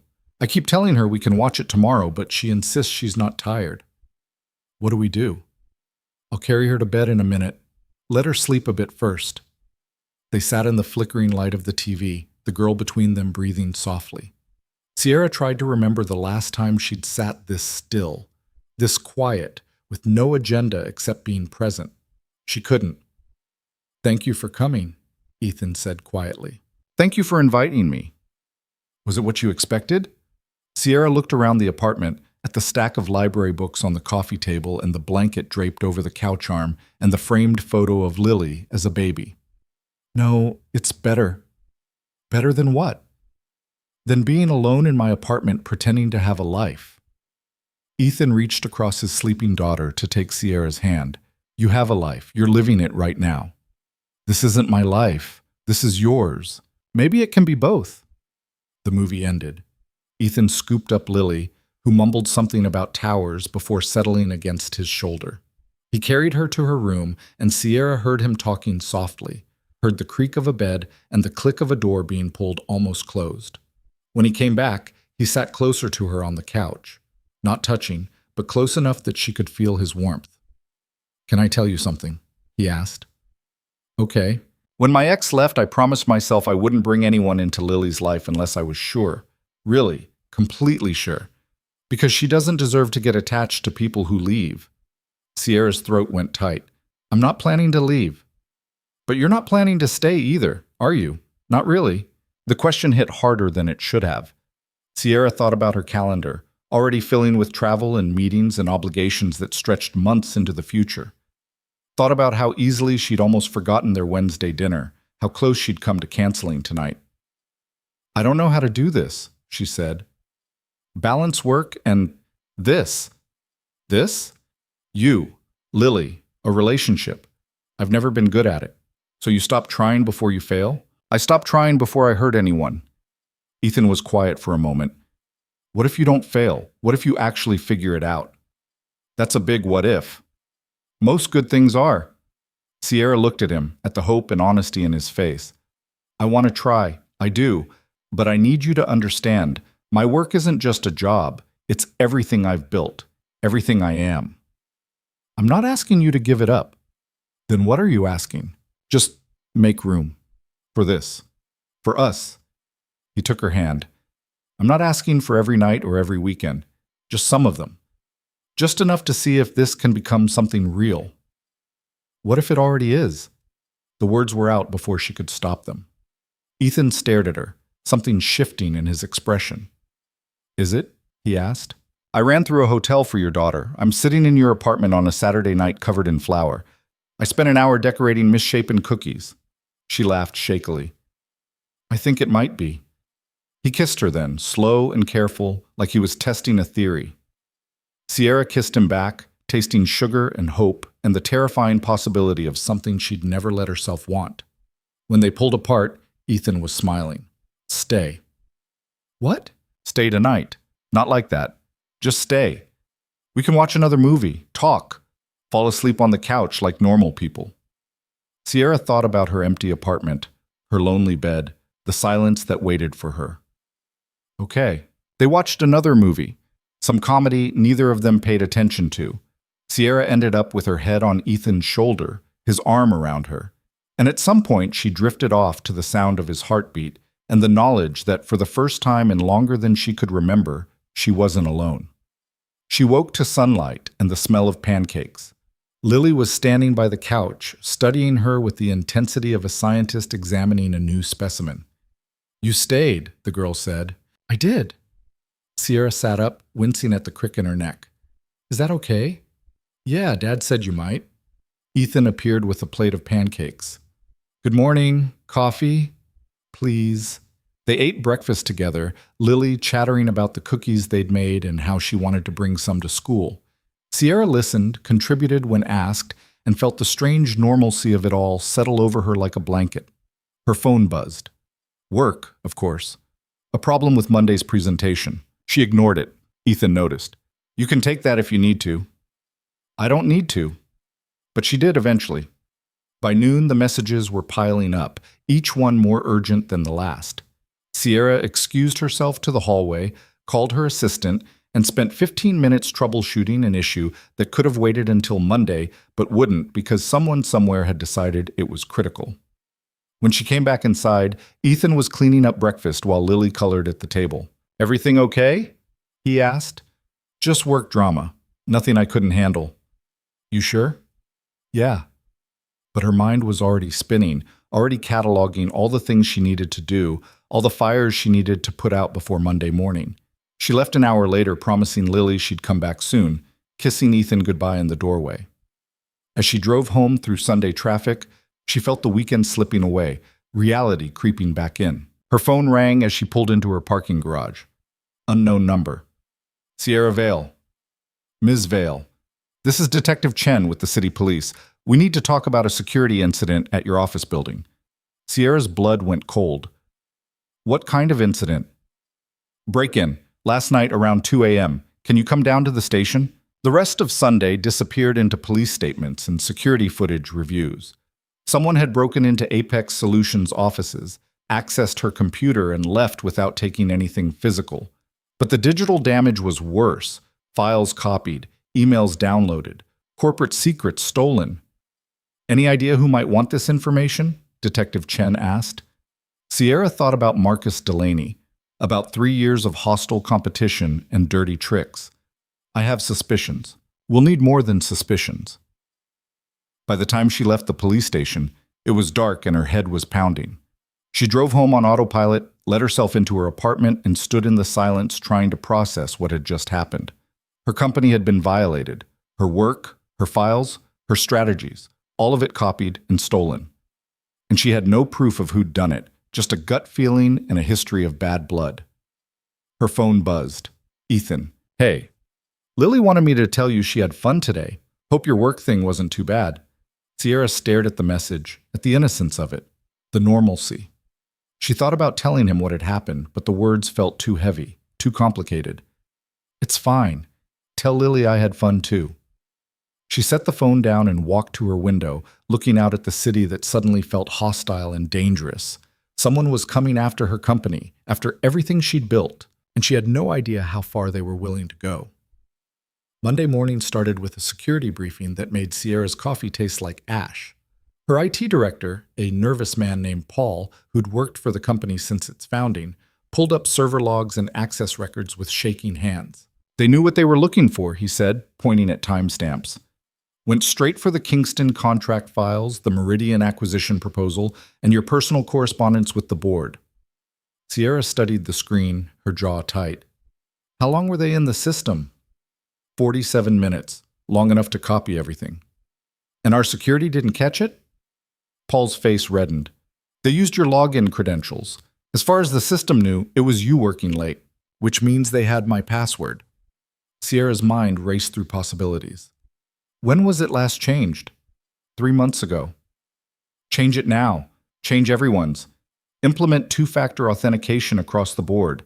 I don't care if people complain. That's going to cost? I don't care what it costs. Her voice was sharp enough to make him flinch. Someone broke into my company and stole proprietary information. Money is not the priority here. Paul nodded and fled. Sierra sat alone in the conference room, staring at the evidence of violation spread across the screen. Marcus Delaney's face kept appearing in her mind. His smug smile at industry events, the way he'd looked at her last month when Apex won the Cordova account he'd wanted. Her phone buzzed. Ethan. Lily keeps asking when you're coming back. I told her you're busy with work, but she's persistent. Wonder where she gets that from. Sierra felt something twist in her chest. She'd barely thought about them since yesterday, her mind consumed with the break-in and its implications. She typed a response, deleted it, tried again. Sorry. Crazy Monday. Maybe this weekend? You said that last week. I know, work stuff came up. 3 dots appeared, then disappeared, then appeared again. Is everything okay? No, Sierra thought. Nothing is okay. Someone's trying to destroy my company, and I don't know how to stop them, and I'm terrified that if I tell you any of this, you'll realize how messy my life actually is and walk away. Fine. Just busy. I'll call you later. She didn't call.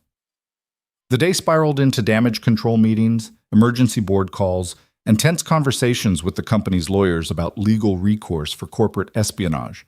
By the time Sierra looked up, it was past 9 and the office had emptied hours ago. Her assistant knocked on the door frame.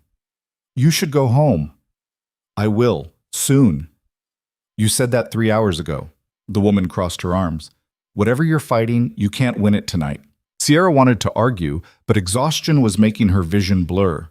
She gathered her things and left, driving home through empty streets, while her mind churned through scenarios and strategies. The week devoured her.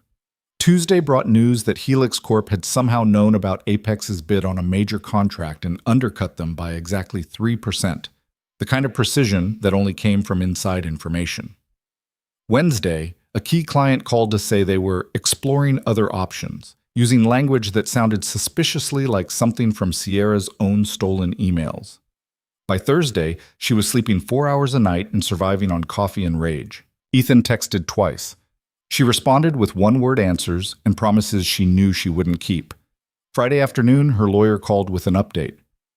We can't prove Delaney was behind the break-in. The police are pursuing it, but without hard evidence linking him to the breach, we're stuck. There has to be something. There isn't. Not yet. My advice? Tighten security, protect your current data, and watch him carefully. Eventually, he'll make a mistake. And in the meantime, he gets away with it? In the meantime, you focus on not giving him anything else to steal. Sierra hung up and stared at the wall of her office, feeling the weight of helplessness pressing down on her shoulders. She'd built this company from nothing, fought for every contract, every client, every inch of success. And now someone was trying to take it apart piece by piece. Her phone rang. Ethan again. She let it go to voicemail, not trusting herself to talk without breaking down. The voicemail notification appeared a minute later. She played it. Hey, it's me. I know you're dealing with something, and you don't have to tell me what it is, but I need you to know that disappearing isn't the answer. Lily misses you. I miss you. Whatever's going on, we can figure it out together. But you have to actually talk to me. Call me back. Sierra closed her eyes against the sting of tears she refused to let fall. She wanted to call him back, wanted to drive to his apartment and fall apart in his arms. But what good would that do? He couldn't fix this. No one could. She stayed at the office until midnight, then went home and didn't sleep. Saturday morning, she was back at her desk by 7. The office was empty, quiet in a way that usually helped her think. But today, the silence just amplified the chaos in her head. Her phone buzzed with the text from an unknown number. Enjoying the competition, Vale. You should have taken my offer when you had the chance. MD Sierra stared at the message, fury rising hot and fast in her chest. Marcus Delaney. Confirming what she'd known all along but couldn't prove. She called her lawyer immediately. He just texted me, practically admitted to the theft. What exactly did he say? Sierra read the message verbatim. That's not an admission, the lawyer said carefully. It's vague enough to be interpreted as standard business competition. He'll claim he was referring to the contracts you've been competing for publicly. But we both know what he means. Knowing and proving are different things. Sierra wanted to throw her phone across the room. Instead, she took a breath and forced herself to think strategically. What if we set a trap? What kind of trap? Create false information, something tempting enough that he'd go after it. And this time, we're ready. Her lawyer was quiet for a moment. That's risky. So is doing nothing. Let me think about it. I'll call you Monday. Sierra hung up and sat in the silence of her office, her mind already working through the details of how to bait someone who'd already proven he'd take what he wanted. Her phone rang. Ethan's name appeared on the screen. She answered before she could talk herself out of it. Hey, you're alive. His voice was careful, controlled. Good to know. I'm sorry, I've been busy. Yeah, I got that message several times. Sierra winced.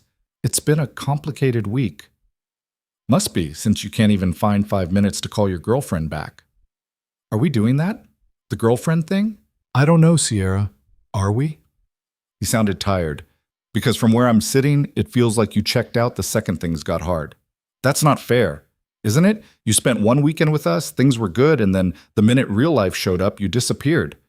My company was broken into. Someone stole proprietary information. I've been trying to keep everything from falling apart. The words came out sharper than she intended. Ethan was quiet on the other end. Why didn't you tell me that? He finally asked, his tone completely different now. Because what could you do about it? Build a better lock? I could have listened. supported you. That's what people do when they care about each other. Sierra felt something crack inside her. I don't know how to let people do that. Then learn. Because this? His voice was gentle now, but firm. This isn't going to work if you shut me out every time things get difficult. I don't know how to balance this, you and Lily and work. I don't know how to be good at all of it. You don't have to be good at all of it. You just have to show up. Sierra pressed her palm against her forehead, feeling the headache that had lived there all week pulse harder. I'm scared. Of what? That I'm going to fail at this. That I'm going to hurt you and Lily. That I'm going to prove everyone right who said I'm only good at work. Who said that? Everyone? My ex? My competitors? That voice in my head that never shuts up. Ethan sighed. Can I come see you? Now? Yeah, now. Where are you? My office. Of course you are. I'll be there in 30 minutes. You don't have to. I know, but I want to. Text me the address. He hung up before she could argue. Sierra sat there, holding her phone, feeling exposed and uncertain and strangely relieved. 28 minutes later, there was a knock on her office door. Ethan stood in the hallway wearing jeans and a jacket, holding 2 cups of coffee. Building security tried to stop me, he said, walking in and handing her one of the cups. I told them I was your boyfriend. They didn't believe me until I described what you were probably wearing. Sierra looked down at her navy blazer and white blouse. Lucky guess. Not really. You wear the same thing every day. He sat in the chair across from her desk. Talk to me. So she did. She told him about the break-in, the stolen files, Marcus Delaney's games, the contracts she was losing, the trap she was planning. She told him about the fury and helplessness and bone-deep exhaustion that came from fighting battles she couldn't win with traditional weapons. Ethan listened without interrupting, his eyes never leaving her face. What do you need? He asked when she finished. I don't know. Yes, you do. Sierra thought about it. I need him to stop. I need to protect what I've built. I need to not feel like I'm drowning every minute of every day. Okay, let's start with the last one. He stood, walked around her desk, and pulled her to her feet. When's the last time you slept? I sleep. How many hours last night? 3, maybe. That's not sleeping, that's passing out from exhaustion. He grabbed her jacket from the back of her chair. Come on. Where are we going? My place. You're going to eat actual food, take a shower, and sleep for more than 3 hours. I can't just leave. I have work. It'll be here Monday. All of it. The files, the problems, the competition. He took her hand. But right now, you need to take care of yourself. Because you can't fight anything running on fumes. Sierra wanted to argue, to list all the reasons she needed to stay. But looking at Ethan, at the concern and certainty in his eyes, she found she didn't have the energy. Okay. They drove separately to his apartment. Sierra followed his truck through Saturday traffic, her mind still spinning with work thoughts, even as her body sagged with relief at the prospect of stopping. Lily was at a friend's house for a birthday party. The apartment was quiet when they arrived, sunlight streaming through the windows Sierra remembered from last weekend. A lifetime ago, it felt like now. Sit, Ethan ordered, pointing at the couch. Sierra sat. He disappeared into the kitchen and returned with a sandwich and a glass of water. Eat. You're very bossy. You need someone to be bossy, otherwise you'll work yourself to death. He wasn't wrong. Sierra ate the sandwich, turkey and cheese, simple and perfect, while Ethan sat beside her, close but not crowding. Better? He asked when she finished. A little. Good. Now shower. There's clean towels in the bathroom, and you can borrow some of my clothes to sleep in. 20 minutes later, Sierra emerged from the bathroom wearing Ethan's shirt and a pair of his sweatpants that she'd had to roll up 3 times. Her hair was wet, her face scrubbed clean, and she felt almost human again. Ethan had made up the couch with blankets and pillows. Sleep. It's 3 in the afternoon. I don't care if it's noon, you're exhausted. Sleep. Sierra lay down, expecting to feel restless, but the moment her head hit the pillow, she felt herself sinking. Ethan covered her with a blanket, and the weight of it was somehow exactly what she needed. Thank you, she mumbled.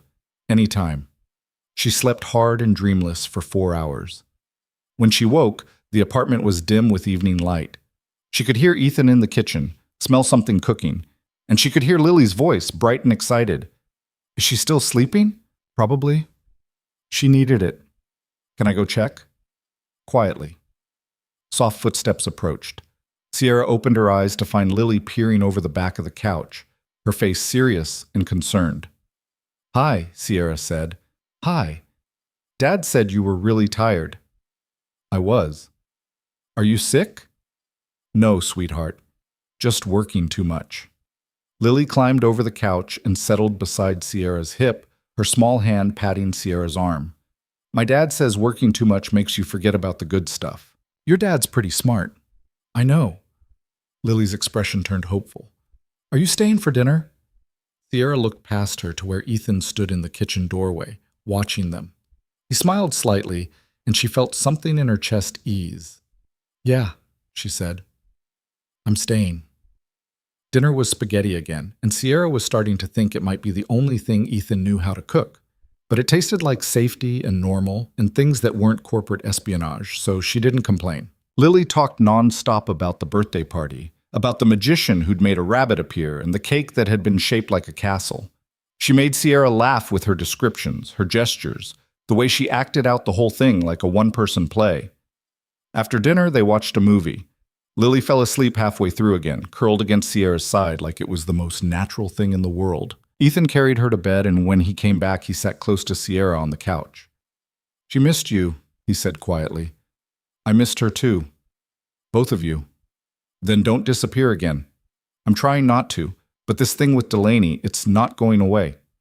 Then deal with it, but deal with it while also having a life, while also being present for the people who care about you.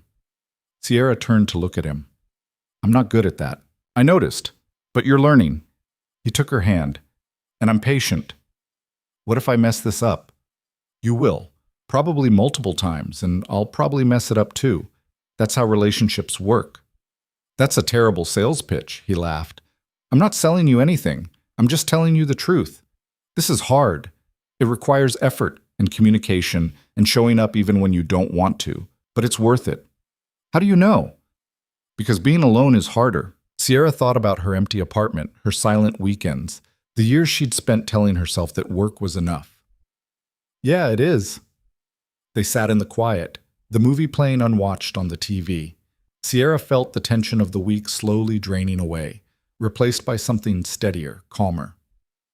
Can I stay tonight? She asked. Actually stay this time, not just fall asleep accidentally? You can stay anytime you want. She ended up in Ethan's bed, actually in it this time, not on the couch. He held her while she told him more about the plan to trap Delaney, about her fears that it wouldn't work, that he'd keep coming after her company until there was nothing left. He won't, Ethan said into her hair. Because you're smarter than him, and you're not going to let him win. You sound very certain about that. I am. I've seen you work. You don't give up. Sierra closed her eyes, feeling the steady rhythm of his heartbeat against her back. What if he goes after me in other ways, personal ways? Like what? I don't know. You, Lily, things that matter. Ethan tensed slightly. Has he threatened you? No, but he's ruthless. And if he figures out that you and Lily are important to me, then he'll have made a mistake. Because I've dealt with worse than some corporate asshole. There was an edge to his voice Sierra hadn't heard before. What do you mean? I mean, Lily's mom didn't just leave. She tried to take Lily with her, fought me for custody, dragged me through court, tried to prove I was unfit. His voice was tight with old anger. I won, but it was a war, and I learned how to fight dirty when I had to. Sierra rolled over to face him. You never told me that. You never asked about my ex. I didn't want to pry. We're in bed together talking about corporate espionage. I think we're past prying. He brushed hair from her face. Point is, if this guy comes after the people I care about, he'll regret it. That's very protective. I protect what's mine. I'm yours? Aren't you? Sierra thought about it, about pancake breakfast and cookie decorating and falling asleep on this couch, about the way Lily held her hand and the way Ethan looked at her like she mattered more than quarterly projections. Yeah, she said, I think I am. He kissed her, slow and thorough, and for the first time all week Sierra's mind went completely quiet. Sunday morning arrived with the smell of coffee and the sound of Lily singing off-key in the living room. Sierra woke in Ethan's arms, disoriented for a moment before remembering where she was. She checked her phone. 7 a.m., and already 3 work emails marked urgent. "Don't," Ethan said, his voice rough with sleep. "I have to. These could be important." "They can wait an hour." Sierra hesitated, then set the phone face down on the nightstand. 1 hour. They made it 45 minutes before the phone rang. Sierra's assistant calling from her personal cell. "I'm sorry to bother you on Sunday, but you need to see this." "See what?" "Check the business section. Herald Tribune, front page." Sierra pulled up the newspaper on her phone. The headline made her blood run cold. Apex Solutions under investigation for contract manipulation. The article detailed allegations that Apex had used insider information to win the Cordova account, that Sierra had bribed officials, that the entire operation was built on fraud and corruption. Every claim was sourced anonymously, nothing proven, but the damage was done. Just seeing it in print made it real. "This is Delaney," Sierra said, her voice shaking. "He planted this story." "What do you want me to do?" her assistant asked. "Get our PR team on it. I want a statement by noon refuting every allegation. And get our lawyers on the phone. If the Tribune doesn't print a retraction, we're suing for defamation." She hung up and immediately started making calls. Ethan got out of bed, closed the door so Lily wouldn't hear, and waited until Sierra finished her 3rd call before speaking. "What can I do?" "Nothing. There's nothing anyone can do. He's destroying my reputation in print." "Well, can you prove the allegations are false?" "Of course I can, but that doesn't matter. The damage is already done. Clients are going to see this, investors, competitors." She felt hysteria rising in her throat. "This could destroy everything." Ethan crossed the room and took the phone from her hand. "Then we destroy him first. We can't just, not with violence, with evidence. You said you were planning a trap, right? My lawyer hasn't approved it yet." "Screw approval. What's the plan?" Sierra explained the concept, creating fake contract information, making it accessible through deliberately weak security, waiting for Delaney to take the bait. "How long would it take to set up?" Ethan asked. "A few days, maybe a week." "Do it faster, today. Tomorrow at the latest." His eyes were hard. "He hit you in the press. You hit him where it actually hurts, in court with evidence of corporate espionage." "What if it doesn't work?" "What if it does?" Sierra looked at him, at the fierce determination in his face, and felt something shift inside her. She'd been fighting this battle alone, trying to handle everything herself. But maybe she didn't have to. "Okay," she said. "Let's do it." She spent the rest of Sunday on the phone with her IT director, her lawyers, and her security team. By evening, they had a plan. By Monday morning, they'd have bait. Ethan kept Lily entertained and away from the chaos. He made meals Sierra barely tasted, brought her coffee at regular intervals, and somehow knew when to leave her alone and when to pull her away from the work. Monday morning, Sierra was back in her office before dawn. Paul had created an entire fake contract proposal for a non-existent company called Titan Industries, believable enough to tempt, valuable enough to steal. They'd planted it in the system with deliberately weak security, made sure the digital breadcrumbs would lead straight back to whoever accessed it. Now, they just had to wait. The waiting was worse than the fighting. Sierra watched the security logs obsessively, checked the access reports every hour. The Herald Tribune had printed a lukewarm follow-up to their original story, noting that Apex denied the allegations but offering no retraction. Her phone rang constantly with clients asking questions, investors demanding answers. By Tuesday evening, she was ready to tear the office apart from frustration. Then Paul called. "Someone took the bait." Sierra's heart jumped. "When?" 20 minutes ago. They accessed the Titan files, downloaded everything, and we've got their digital fingerprint. Can you trace it?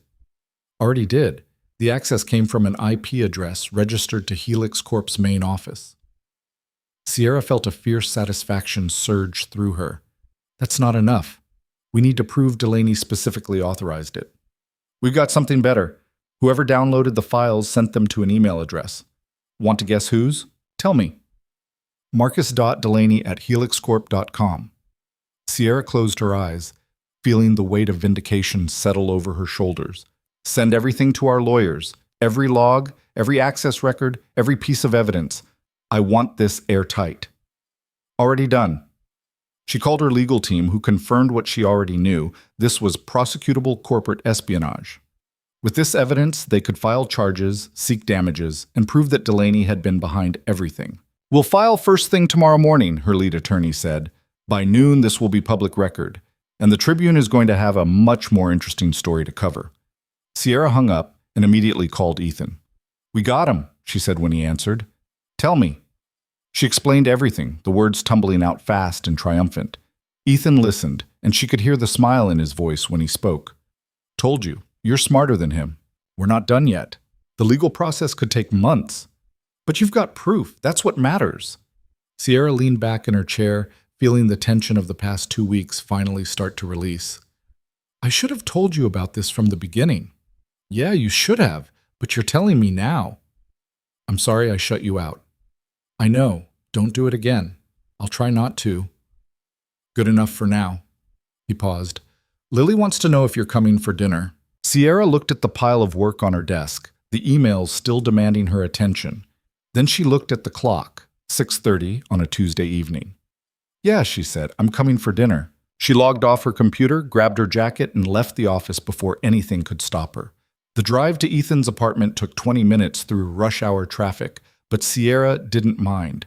Her mind was clear for the first time in weeks, the chaos finally organizing itself into something manageable. Lily threw open the door before Sierra could knock. You came. I said I would. You say that a lot, and sometimes you don't. Sierra crouched down to the girl's level. You're right. I'm sorry about that. But I'm here now, and I'm going to try really hard to be here more often. Lily studied her with those serious brown eyes. Promise? Promise. Okay. She grabbed Sierra's hand and pulled her inside. We're making tacos. I'm in charge of cheese. Dinner was chaotic and loud and perfect. Lily dumped approximately half a pound of cheese on 3 tacos. Ethan told terrible jokes that made his daughter collapse in giggles, and Sierra felt herself relaxing into the rhythm of their life. After dinner, Lily showed Sierra a drawing she'd made at school, a picture of 3 people holding hands in front of a house. That's you, Lily said, pointing to a figure with dark hair. And that's Dad. And that's me. Sierra studied the drawing, her throat tight. This is really good, Lil. You can have it if you want, to put in your office. I'd like that a lot. Later, after Lily had gone to bed, Sierra and Ethan sat on the couch with glasses of wine and the comfortable silence that came from being around someone who didn't require constant conversation. The charges get filed tomorrow, Sierra said. After that, it becomes public. Delaney's going to fight back. Let him. You've got the evidence. He's got resources, money, lawyers who make mine look like law students. He's also got a pattern of dirty dealing that you're about to expose. Ethan took her hand. You're going to win this. How do you know? Because you don't know how to lose. Sierra wanted to believe him, but she'd been in enough fights to know that sometimes the people with the most resources won, regardless of who was right. What if he comes after you, she asked quietly. After Lily. Why would he? Because hurting people I care about hurts me. And he knows that now. Ethan was quiet for a moment. Then we'll be careful, but we're not going to hide. Maybe you should, just until this is over. Sierra. He turned to face her fully. I'm not running from some corporate psychopath, and neither are you. We're going to fight this together, and we're going to win, and then we're going to go back to arguing about whether Lily can have ice cream for breakfast. That's not a real argument. The answer is no. See? You're already thinking like a parent. The words hit harder than they should have. Sierra felt something bloom in her chest, terrifying and warm and utterly unexpected. I should go, she said, suddenly needing space to process everything. It's late. You could stay. Lily's here. That's different. Not really. She already knows you stay over sometimes. She does? She's 6, not blind. He stood, pulled Sierra to her feet. Stay, or go. But know that I want you here. Sierra looked at him, at the honesty in his face, and made a choice. Okay, I'll stay. They went to bed together, and Sierra fell asleep in Ethan's arms, thinking about drawings of families and promises made to small girls, and the dangerous, wonderful feeling of letting people in. Wednesday morning, her lawyers filed charges. By noon, every major news outlet had picked up the story. By 3 p.m., Marcus Delaney's lawyers had issued a statement calling the allegations baseless and threatening countersuits. Sierra expected it. What she didn't expect was the phone call she received at 4:30 from an unknown number. "Ms. Vale, this is Sarah Chen from Westbrook Elementary. We need you to come to the school right away. I think you have the wrong number. I don't have a child at Westbrook. You're listed as an emergency contact for Lily Cole." Sierra's blood went cold. "What happened?" "There's been an incident. Lily's okay, but her father asked us to call you. Can you come?" "I'm on my way." She grabbed her keys and ran. Sierra made it to Westbrook Elementary in 14 minutes, breaking at least 3 traffic laws in the process. She burst through the main doors and found the front office, her heart hammering so hard she could barely speak. "Lily Cole," she managed. "I got a call." "Ms. Vale?" A woman in her 50s with kind eyes stepped forward. "I'm Principal Morrison. Come with me." Sierra followed her down a hallway lined with colorful artwork and handprint turkeys. Her mind raced through terrible possibilities: accident, injury, something worse. The principal stopped at the nurse's office and opened the door. Lily sat on an examination table, legs swinging, holding an ice pack to her arm. Ethan stood beside her, his face tight with barely controlled anger. When he saw Sierra, some of the tension in his shoulders eased. "What happened?" Sierra asked, moving immediately to Lily's side. "I fell," Lily said, her voice small. "She was pushed," Ethan corrected, his tone sharp enough to cut glass. Principal Morrison cleared her throat. "We're still investigating the incident, Mr. Cole." "There's nothing to investigate." 3 kids cornered her on the playground, and one of them shoved her into the equipment. Sierra looked at Lily's arm, saw the angry red scrape running from wrist to elbow. "Why would they do that?" Lily's eyes filled with tears. "They said their parents told them my dad's girlfriend is a bad person. They said you steal things and lie, and that we should stay away from you." The words hit Sierra like a physical blow. She looked at Ethan, saw the fury in his eyes, and understood immediately. Delaney. He'd gone after her through a 6-year-old child. "Who were these kids?" Sierra asked, her voice deadly calm. "That's not information I can share," Principal Morrison said carefully. "The hell it isn't." Ethan's voice was low and dangerous.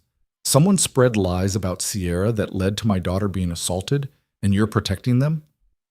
"We don't tolerate bullying at Westbrook. The children involved will face consequences."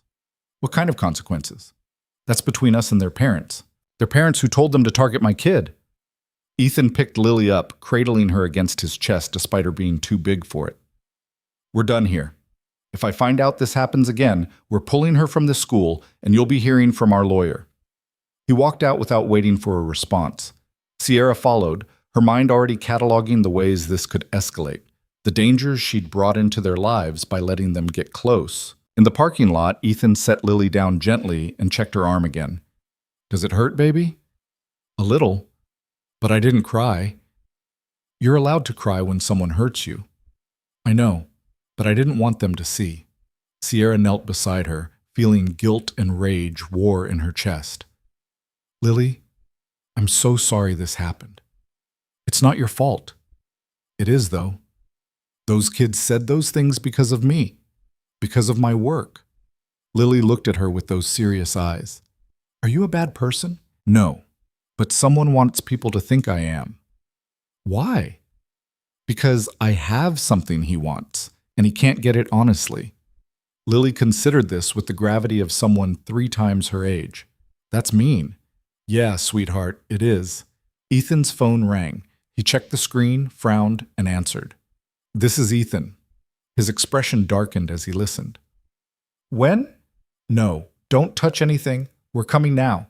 He hung up and looked at Sierra with something close to dread. "That was my neighbor. Someone broke into the apartment." The drive to Maple Street felt endless. Sierra followed Ethan's truck, her mind spiraling through worst-case scenarios.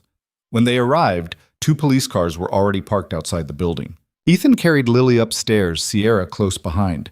The apartment door was open, a uniformed officer standing guard. Inside, the destruction was methodical. Furniture overturned, drawers emptied, papers scattered everywhere. But nothing appeared stolen, just violated. "It was like this when I came to water your plants," the neighbor, an elderly woman named Mrs. Chen, explained. "I called the police immediately." The officer took their statements while Ethan and Sierra surveyed the damage. Lily clung to her father, wide-eyed and silent. Sierra felt sick looking at the wreckage of their home, their safe space turned into a crime scene. "Anything missing?" the officer asked. Ethan checked the obvious places, TV still there, laptop still on the desk. "I don't think so. It looks like they were searching for something." "Any idea what?" Sierra and Ethan exchanged glances. "Files," Sierra said. "Evidence related to a corporate case I'm involved in." "And you think this is connected?" "I know it is." The officer made notes.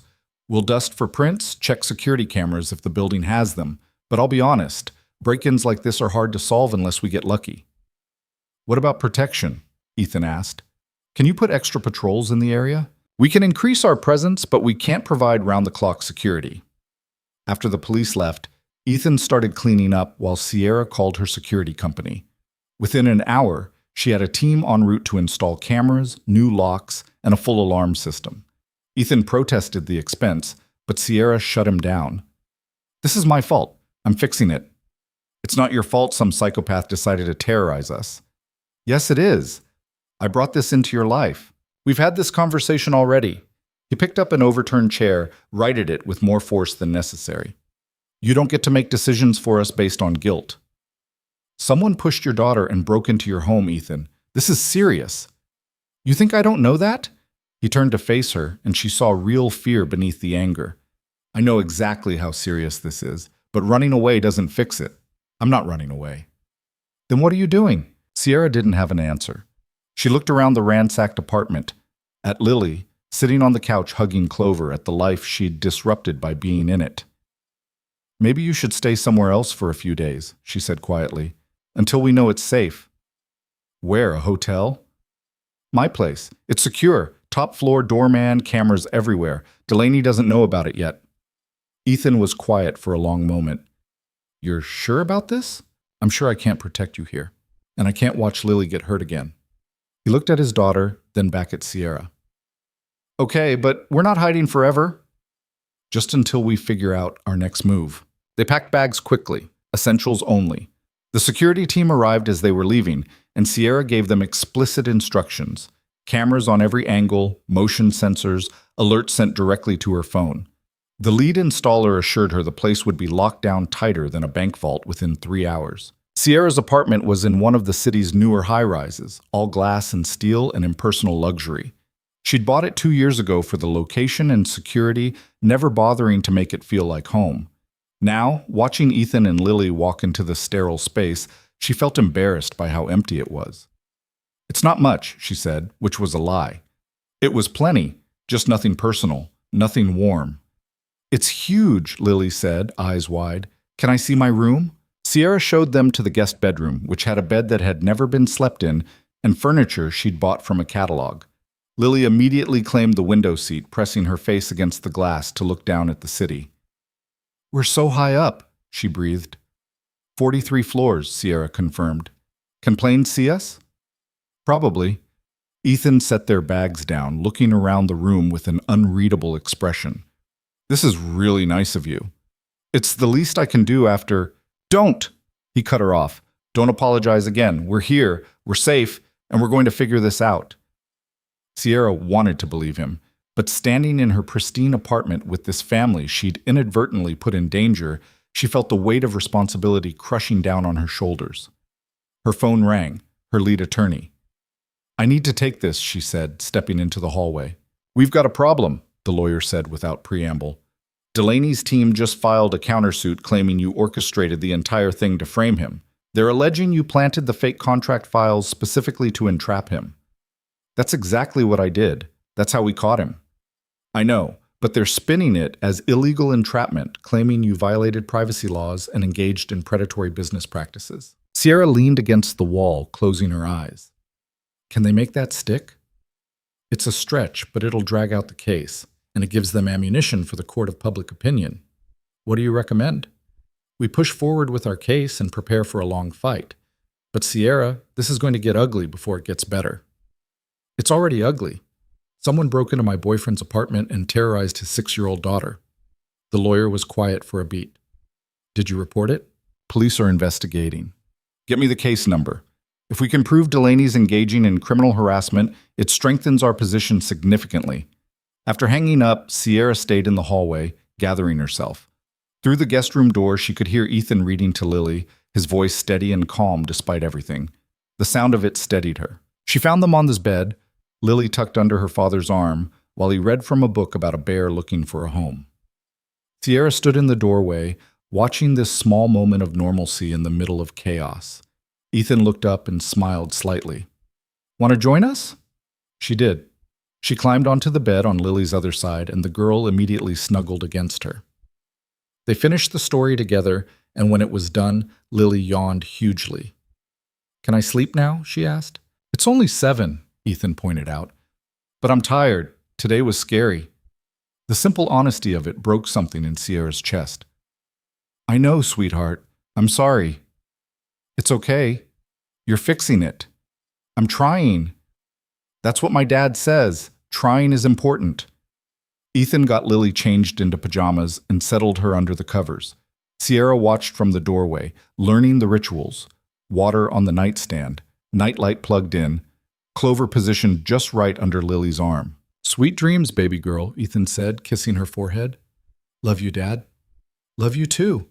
Lily looked at Sierra. Can I have a hug?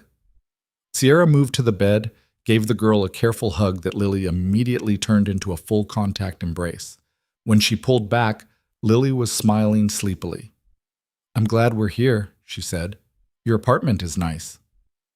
I'm glad you're here too. They left the door cracked and retreated to the living room. Sierra poured them both wine, and they stood at the floor-to-ceiling windows looking out at the city lights. This is insane, Ethan said finally. I know. Someone is actively trying to hurt you by going after us. I know. And we're just standing here drinking wine. What else should we be doing? He turned to face her. Fighting back. Actually fighting back, not just legally. What are you suggesting? I don't know yet, but this guy clearly thinks you're going to play by the rules while he does whatever he wants. Maybe it's time to stop playing by the rules. Like what? Break into his office? Plant evidence? I'm not saying we do anything illegal. I'm saying we get creative. Sierra took a long drink of wine. My lawyer would have a heart attack if he heard this conversation. Then don't tell your lawyer. Ethan, Sierra, listen to me. He set down his glass. I spent 3 years fighting my ex-wife for custody of Lily. She had money, she had lawyers, she had a whole system designed to give mothers preference. And I won because I refused to roll over and let her control the narrative. Sometimes you have to fight dirty to protect what matters. What are you proposing? I'm proposing we find out what Delaney doesn't want people to know and we expose it, not through the courts, through the press, through his investors, through every channel that'll hurt him where he's vulnerable. That's risky. So is doing nothing while he destroys your company and threatens my daughter. Sierra turned the idea over in her mind. Everything in her training said to follow procedure, trust the legal system, fight clean. But Ethan was right. Delaney had already proven he wouldn't do the same. I'd need to hire investigators, she said slowly. People who can dig deep without leaving traces. Do you know people like that? I know someone who knows people. A consultant I used 3 years ago when a competitor was undercutting us. He found things that shouldn't have been findable. Call him. It's after 7. Call him anyway. Sierra pulled up the contact, Daniel Reeves, private investigator with a reputation for discretion and results. He answered on the 3rd ring. Sierra Vale, it's been a while. I need your help. How fast can you dig into someone's background? Everything, finances, business deals, personal life. Depends on the someone. How dirty are they? Very. Then probably pretty fast. Who's the target? Marcus Delaney, Helix Corporation. Reeves whistled low. You're not playing around. He broke into my boyfriend's apartment and went after his 6-year-old daughter. I'm done playing. Fair enough. I'll need a retainer and 48 hours. What am I looking for specifically? Anything that proves he's as dirty as I think he is. Financial irregularities, buried lawsuits, payoffs, NDAs, anything that would make his investors nervous. I'll start tonight. Check your email tomorrow morning. After she hung up, Sierra felt both relieved and terrified. She was officially fighting outside the lines now, doing things her lawyers would never approve. Ethan pulled her close. You did the right thing. How do you know? Because waiting for the system to protect you isn't working. Sometimes you have to protect yourself. They spent the evening in quiet conversation, planning, and strategizing. Around 10, they checked on Lily, still sleeping, breathing steady, and then retreated to Sierra's bedroom. I've never had anyone stay here, Sierra said, suddenly nervous. Never? I bought this place to work from home more efficiently. It's not exactly built for guests. Ethan looked around the bedroom. Expensive furniture, empty surfaces, nothing personal except a single framed photo of Sierra's parents. Do you ever actually live here, or do you just sleep here between work sessions? Is there a difference? Yeah, Sierra, there's a huge difference. She sat on the edge of the bed. I don't know how to live like normal people. I don't know how to have hobbies or routines that aren't about work. Then maybe it's time to learn. He sat beside her. What do you like to do when you're not being a CEO? Sierra tried to remember. I used to read before business school. What kind of books? Fiction mostly. Mysteries, thrillers, stories about people figuring things out. When's the last time you read one? Years. I don't know. I don't have time. You have time. You just fill it with work instead. She knew he was right, but admitting it felt like admitting failure. What about you? What do you do besides raise Lily and fix staircases? I build things. Little things, mostly. Toys for Lily, boxes, furniture. I like working with my hands, creating something from nothing. He smiled. It's probably why I'm good with renovations. Taking something broken and making it whole. Is that what you're trying to do with me? You're not broken. You're just really, really tired. Sierra felt tears prick her eyes. I thought I had everything figured out. I built a successful company, made more money than I ever thought possible, proved everyone wrong who said I couldn't do it. And then you showed up with your daughter and your simple life, and suddenly everything I built feels empty. It's not empty. It's just incomplete. What's the difference? Empty means it's worthless. Incomplete means it's still growing. He took her hand. You built something incredible, Sierra. Don't diminish that. But you can build other things too, a family, a life outside of work, things that matter in different ways. I don't know if I can. You already are. You let us into your life. You opened your home to us when we needed it. You're fighting for us. Kissed her softly. That's not nothing. They made love that night with a desperation that felt like gravity, like holding on while the world tried to tear them apart. Afterward, Sierra lay in Ethan's arms, listening to his breathing even out, feeling the solid reality of him beside her. Her phone buzzed on the nightstand. An email from Daniel Reeves, sent at midnight. Preliminary findings attached. You were right. He's dirty. Call me in the morning. Sierra opened the attachment, reading through page after page of financial records, shell companies, suspicious transactions. Delaney had been using Helix Corp to funnel money through offshore accounts, hiding profits from investors and likely dodging taxes. There were payments to individuals with criminal records, NDAs signed by former employees claiming harassment, and a pattern of corporate espionage that went back years. It was everything she needed to destroy him. She showed Ethan in the morning over coffee. He read through the documents silently, his expression growing harder with each page. This is enough to bury him, he said finally. It's enough to make his investors very nervous. But I need to be strategic about how I use it. What's the strategy? I leak it to the press in pieces. Start with the financial irregularities. That gets picked up by business outlets. Then the harassment claims. That's human interest. Then the pattern of espionage. That ties back to what he did to me. When do you start? Today. I've got contacts at the Tribune and the Business Journal. They'll run with this. What about the legal case? This supports it. Shows he has a history of exactly what we're accusing him of. Ethan was quiet for a moment. He's going to fight back hard. Let him. I've got ammunition now. I mean, he's going to come after you personally. After us. Sierra felt ice in her stomach. Then we need to be ready. They spent the morning implementing security measures. Sierra hired a security detail, 2 former police officers who would rotate shifts watching the apartment building. She had her assistant compile a list of everyone who'd had access to her office, her files, her schedule.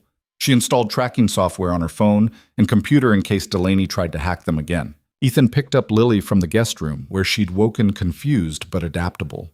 They made pancakes together in Sierra's pristine kitchen, and she watched this man who'd entered her life as a business transaction teach his daughter how to flip them without making a mess. "Can we stay here forever?" Lily asked, syrup on her chin. "No, baby. Just until it's safe to go home." "When will that be?" "Soon, I hope." Sierra's phone rang. Detective Chen from the police department. "Ms. Vale, we've got prints from the break-in at Mr. Cole's apartment. They match a suspect with priors, petty theft, assault. We're bringing him in for questioning." "Does he work for Marcus Delaney?" "We're investigating that connection now, but I wanted to give you a heads up. If this does link back to Delaney, you might want to increase your security." "Already done. Thank you, Detective." After breakfast, Sierra made her calls. First to her contact at the Tribune, a business reporter who'd covered Apex Solutions before and owed her a favor. She sent him the financial documents, explained the context, and watched him get excited about a story that would make front-page news. Next, the Business Journal. Then a few strategic leaks to industry blogs and investor newsletters. By noon, the first stories were starting to appear online. By 2, Helix Corp's stock had dropped 4%. By 4, Delaney's lawyers were calling for comment, but Sierra's team stonewalled them. "How does it feel?" Ethan asked, watching the stock ticker on her laptop. "Like I'm winning. Finally." "Good, because you deserve to win this." Lily was drawing at the kitchen table, creating elaborate scenes of buildings and people.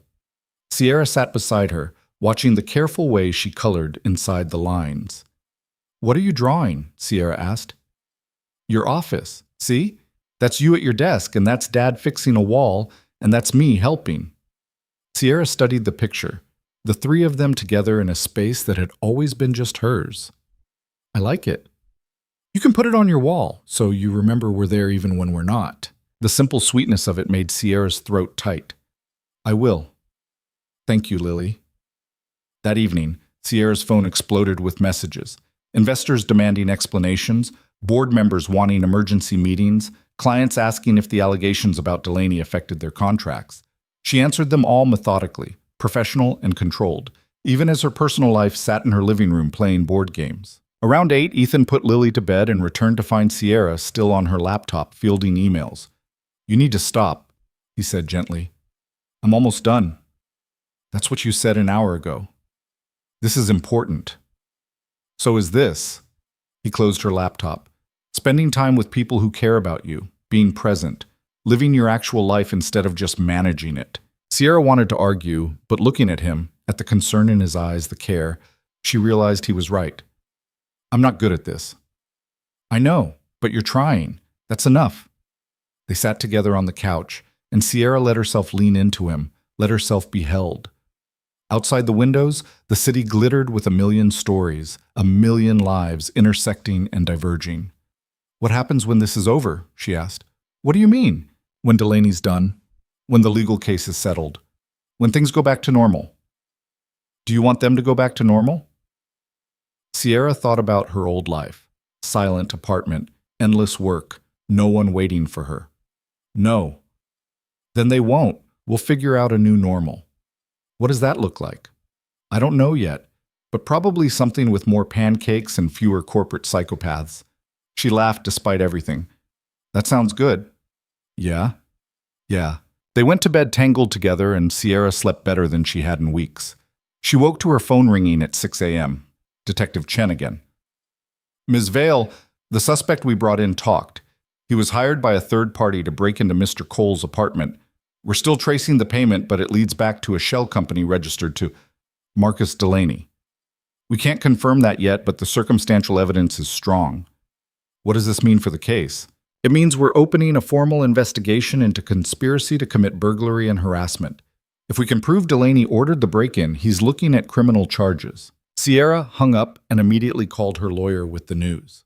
Within an hour, They drafted a supplemental filing for the civil case, incorporating the criminal investigation.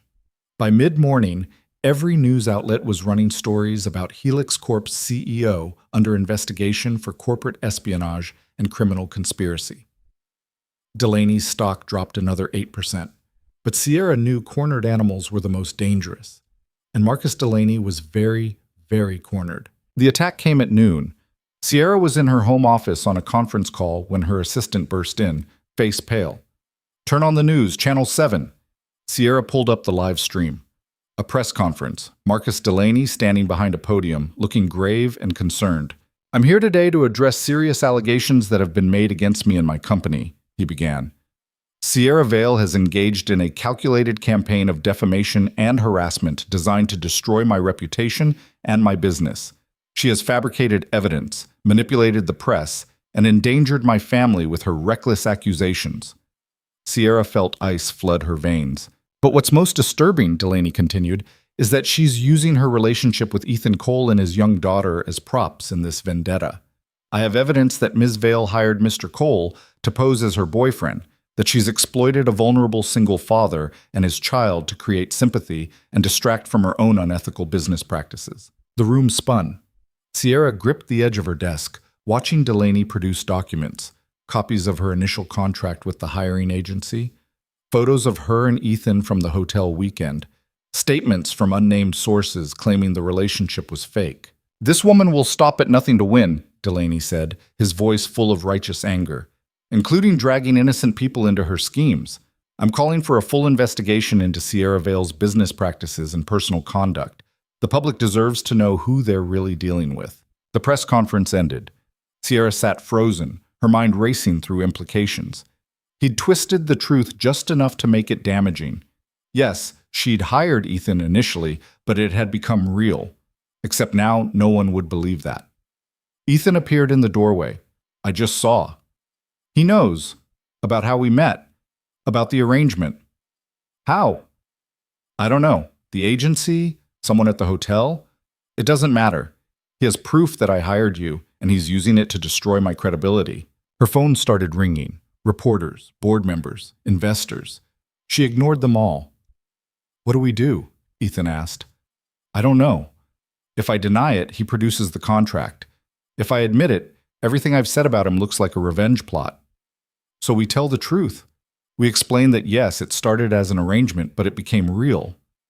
No one will believe that. I believe it. You believe it. Lily believes it." He crossed the room, took her hands. "We tell the truth, and let the evidence speak for itself. The financial records, the criminal investigation, those don't disappear because our relationship started unconventionally."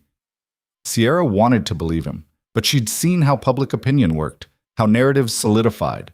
She'd gone from sympathetic victim to calculating manipulator in the span of one press conference. "This is going to get worse before it gets better," she said. "Then we get through the worst part together. He's going to come after you next. Your custody arrangement, your business, anything he can use. Let him try. I won." He was referring to his ex-wife, she realized, to battles he'd already survived. "And I'll win this too." Sierra's lawyer called. "We need to issue a statement immediately." "Saying what?" "The truth. That while your relationship with Mr. Cole began as a professional arrangement, it evolved into a genuine romantic relationship, and that fact has no bearing on the evidence of corporate espionage you've presented." "No one's going to buy that." "Then we make them buy it. We present a united front, you, Mr. Cole, and the evidence. We show that regardless of how you met, Delaney is still guilty of everything we've accused him of." They drafted the statement together, Sierra and Ethan sitting side by side at her desk while her legal team worked on the wording. By 3 p.m., it was ready. By 4, it was posted to every platform. By 5, the media circus was in full swing. Talking heads debating her credibility, social media exploding with opinions, her company's stock fluctuating wildly. Through it all, Ethan stayed beside her. He fielded calls when she couldn't, made coffee when she needed it, and reminded her to breathe when the pressure felt crushing. At 6, Lily emerged from the guest room where she'd been watching movies, oblivious to the chaos. "I'm hungry," she announced. Sierra looked at her. This small person who'd somehow become central to her life, who trusted her, who'd drawn pictures of them as a family. "What do you want to eat?" Sierra asked. "Can we order pizza?" "Yeah, sweetheart, we can order pizza." They ate in the living room, the three of them cross-legged on the floor, because Lily insisted it was more fun that way. The news played on mute in the background, Sierra's face appearing over and over on different channels. But in this moment, eating pizza and listening to Lily describe the plot of the movie she'd watched, it felt almost normal. After dinner, Ethan's phone rang. An unknown number. He answered warily. "Mr. Cole, this is Officer Davies with Westbrook Elementary School District Security. We need to inform you that there was an incident at the school today." Ethan's whole body went rigid. "What kind of incident?" "Someone attempted to pick up your daughter, claiming to be authorized. We followed protocol and didn't release her, but we wanted you to be aware." "Who was it?" "A man in his 40s. He didn't provide ID when challenged and left quickly." Sierra watched the color drain from Ethan's face. "Description?" The officer provided details that matched no one Ethan knew. After he hung up, he looked at Sierra with barely controlled fury. "He went after my daughter, at her school." "We don't know it was Delaney. Who else would it be?" He stood, pacing like a caged animal.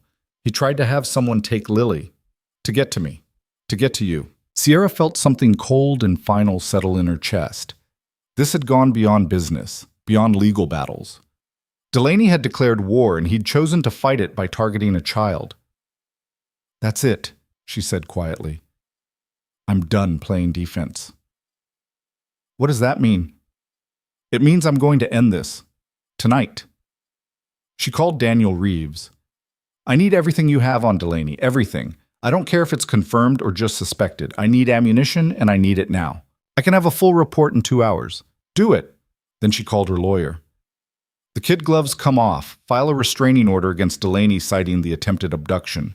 Leak it to every outlet that'll cover it. Make him the monster he actually is." "Sierra, we need to be careful about escalation." "He tried to kidnap a 6-year-old girl. I don't care about escalation anymore. I care about ending this." She made 6 more calls to board members, investors, industry contacts. She explained what had happened, framed it in terms of Delaney's pattern of escalation, positioned it as a cautionary tale about doing business with someone willing to target children. By 8 p.m., social media had shifted. The narrative wasn't about Sierra's fake boyfriend anymore.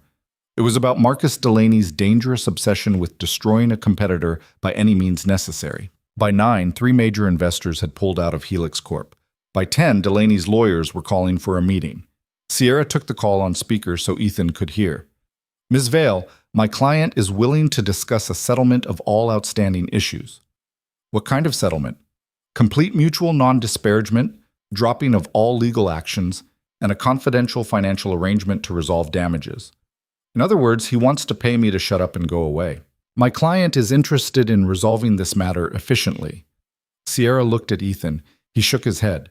"Tell your client," Sierra said, her voice ice cold, "that he tried to have someone abduct a 6-year-old child to intimidate her father and his girlfriend.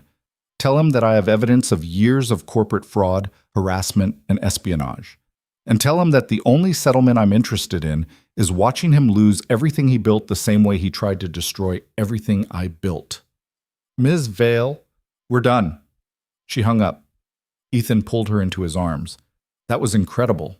That was terrifying. He's going to escalate again. Let him.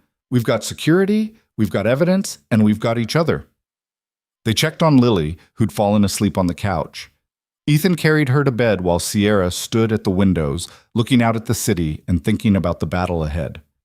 Her phone buzzed. An email from Daniel Reeves with a subject line that made her pulse jump. "You need to see this. Call me immediately." She called. "What did you find?" "Delaney's got a problem that's about to become public.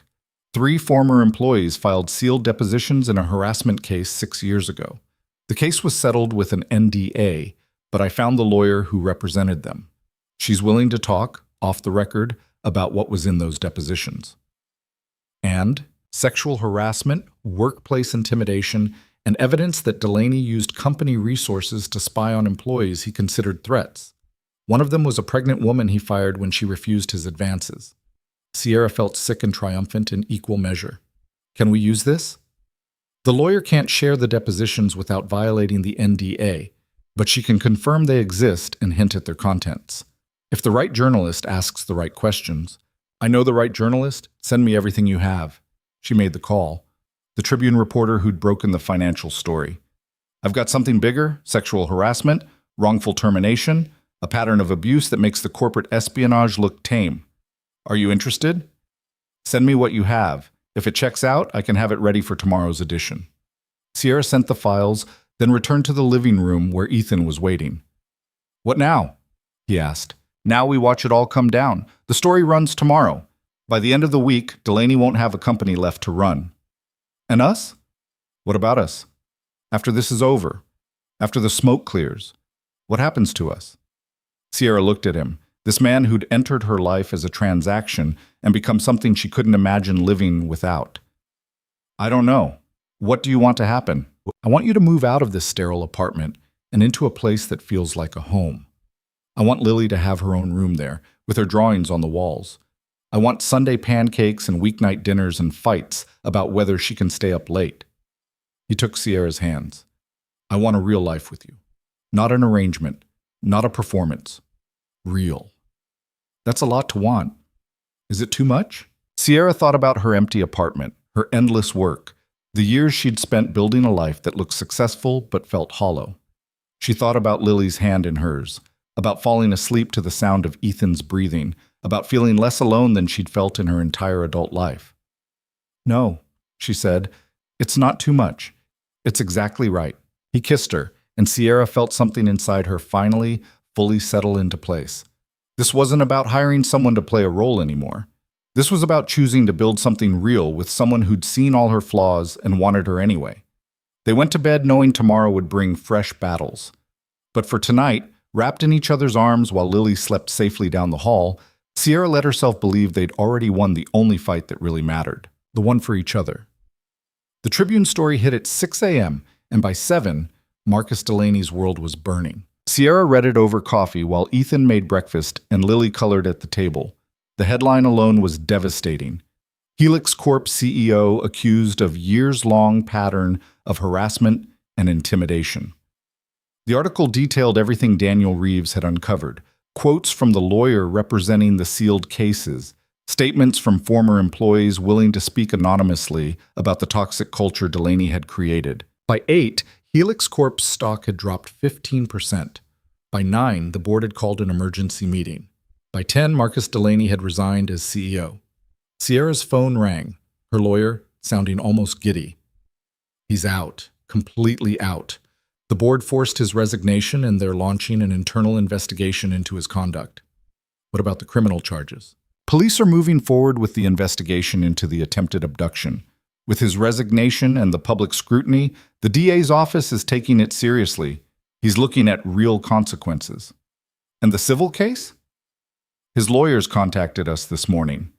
They want to settle, full admission of wrongdoing, substantial damages, and a permanent injunction barring him from any contact with you or your associates." Sierra closed her eyes, feeling victory and exhaustion in equal measure.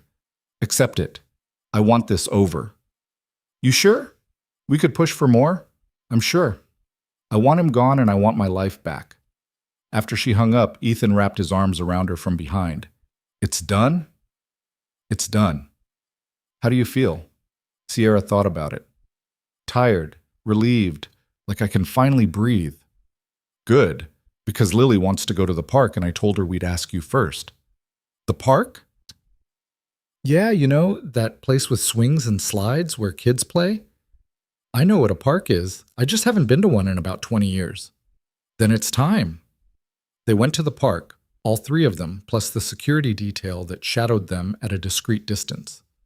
Lily ran straight for the swings, demanding that Sierra push her higher, higher, until the chains rattled and the girls' laughter echoed across the playground. Sierra stood behind the swing, pushing steadily, watching this child who'd somehow become hers soar into the morning sky. Ethan sat on a nearby bench, looking more relaxed than she'd seen him in weeks. "This is nice," Sierra said when Lily finally jumped off and ran to the slide. "Just nice?" "Really nice. Is that better?" "It's perfect." They stayed for 2 hours, and Sierra realized she hadn't checked her phone once. Hadn't thought about work, about contracts, about anything except watching Lily play and feeling Ethan's hand in hers. When they got back to the apartment, there was a message from Detective Chen. The suspect who'd broken into Ethan's apartment had formally identified Marcus Delaney as the person who'd hired him. Combined with the attempted abduction, the DA was filing charges: criminal conspiracy, stalking, harassment, attempted kidnapping. "He's going to prison," Sierra told Ethan, showing him the message. "Good. He deserves worse." "Maybe, but this is enough." Over the next week, the pieces fell into place. The settlement was finalized. Delaney would pay Apex Solutions $3 million in damages, issue a public apology, and sign an agreement prohibiting any future contact or business interference. His criminal trial was scheduled for 6 months out, but his lawyers were already negotiating a plea deal. Helix Corp's board installed a new CEO and began the process of distancing the company from its founder's toxicity. Several former employees came forward with their own stories, and what had started as Sierra's fight became a much larger reckoning. Through it all, Sierra, Ethan, and Lily lived in Sierra's apartment. Slowly, the sterile space began to change. Lily's drawings appeared on the refrigerator. Ethan's tools found a home in a corner of the guest room. Sierra's calendar started including things like Lily's school play and dinner at home, alongside the business meetings. 2 weeks after Delaney's resignation, Ethan's apartment was cleared as safe and they could have moved back. But standing in Sierra's living room, now cluttered with toys and books and signs of actual life, none of them wanted to leave. "What if you didn't go back?" Sierra asked one evening after Lily had gone to bed. Ethan looked up from the work proposal he'd been reviewing. "What do you mean?" "I mean, what if you stayed here, both of you, permanently?" "Sierra, I know it's fast. I know we've only been together a few months, but I don't want to go back to living alone. I don't want to wake up in an empty apartment pretending I have a life. I want this." She gestured around the room. "The mess, and the noise, and the feeling like I'm part of something real." Ethan set down his papers. "Are you asking us to move in with you?" "I'm asking you to build a life with me, a real one." "What about work? Your 80-hour weeks?" "I've been leaving the office at 6 every day for 2 weeks. The company didn't collapse. Turns out I can delegate." "And what about Lily? She needs stability, routines. I can't have her getting attached to this life if you're going to change your mind in 6 months." Sierra felt the weight of that responsibility settle on her shoulders. This wasn't just about her and Ethan anymore. There was a child involved, a child who'd already been abandoned by one mother and didn't deserve to be disappointed again. "I won't change my mind," she said quietly. "I love her, Ethan. I didn't expect to, didn't plan for it, but I do. And I love you, and I want us to be a family, messy and imperfect and real." Ethan crossed the room and pulled her into his arms. "Lily's going to want her own room, with pink walls. I can do pink walls. And a dog. She's been asking about a dog. Let's start with the pink walls and work our way up to the dog." He kissed her, and Sierra felt something lock into place. A commitment, a choice, a future that looked nothing like the one she'd planned, but felt infinitely better. They told Lily the next morning over pancakes. "So we're not going back to our apartment?" the girl asked, processing. "We can if you want to," Ethan said carefully. "But Sierra's asking if we'd like to live here instead." "Forever?" Sierra nodded. "If you want to." Lily looked around the apartment, then at Sierra, her expression serious. "Can I paint my room?" "Any color you want." "And can we get a cat? I know Dad said maybe a dog, but I like cats better." "We can talk about a cat." "Okay." Lily went back to her pancakes like they'd just discussed the weather, not a major life change. Then she looked up again. "Does this mean you're going to marry my dad?" Sierra and Ethan exchanged glances. They hadn't talked about marriage, hadn't even really talked about what living together meant long term. "Would that be okay with you?" Sierra asked carefully. "Yeah, then you'd be my real mom instead of just my dad's girlfriend." The simple statement hit Sierra harder than any business negotiation ever had. "I'd like that." "Me too." Lily returned her attention to her pancakes. The matter settled in her mind. After breakfast, while Lily was getting dressed, Ethan pulled Sierra aside. "She's right, you know." "About what?" About us getting married. Eventually. When the time's right. Is that a proposal? No. That's going to be better. With a ring and a plan and probably fewer pancakes. He smiled. But it's a promise that this is real, that I'm in this for the long run. Even when I work too much and forget to call. Even then, as long as you keep trying. I will, I promise. The move happened gradually over the next month.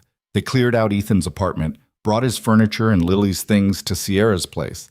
They painted Lily's room a shade of pink that made Sierra's eyes hurt, but made the girl squeal with delight. They bought a dining table big enough for 3, replaced Sierra's sleek modern couch with something more comfortable, and slowly transformed the apartment from a showroom into a home. Sierra's parents called when they heard about everything that had happened, the legal battle, the settlement, the relationship that had become real. "We knew," Margaret said when Sierra finally answered the phone. "Knew what?" "That it started as something else, that you hired him. Your father noticed the way you looked at Ethan that first night, nervous, like you were trying too hard, but we also saw the way he looked at you, and the way you looked at Lily. You knew, and you didn't say anything? We figured you'd tell us when you were ready, and honestly, sweetheart, we didn't care how it started, we just cared that you were happy." "I am happy, really happy. We can tell. When are we meeting our granddaughter officially?"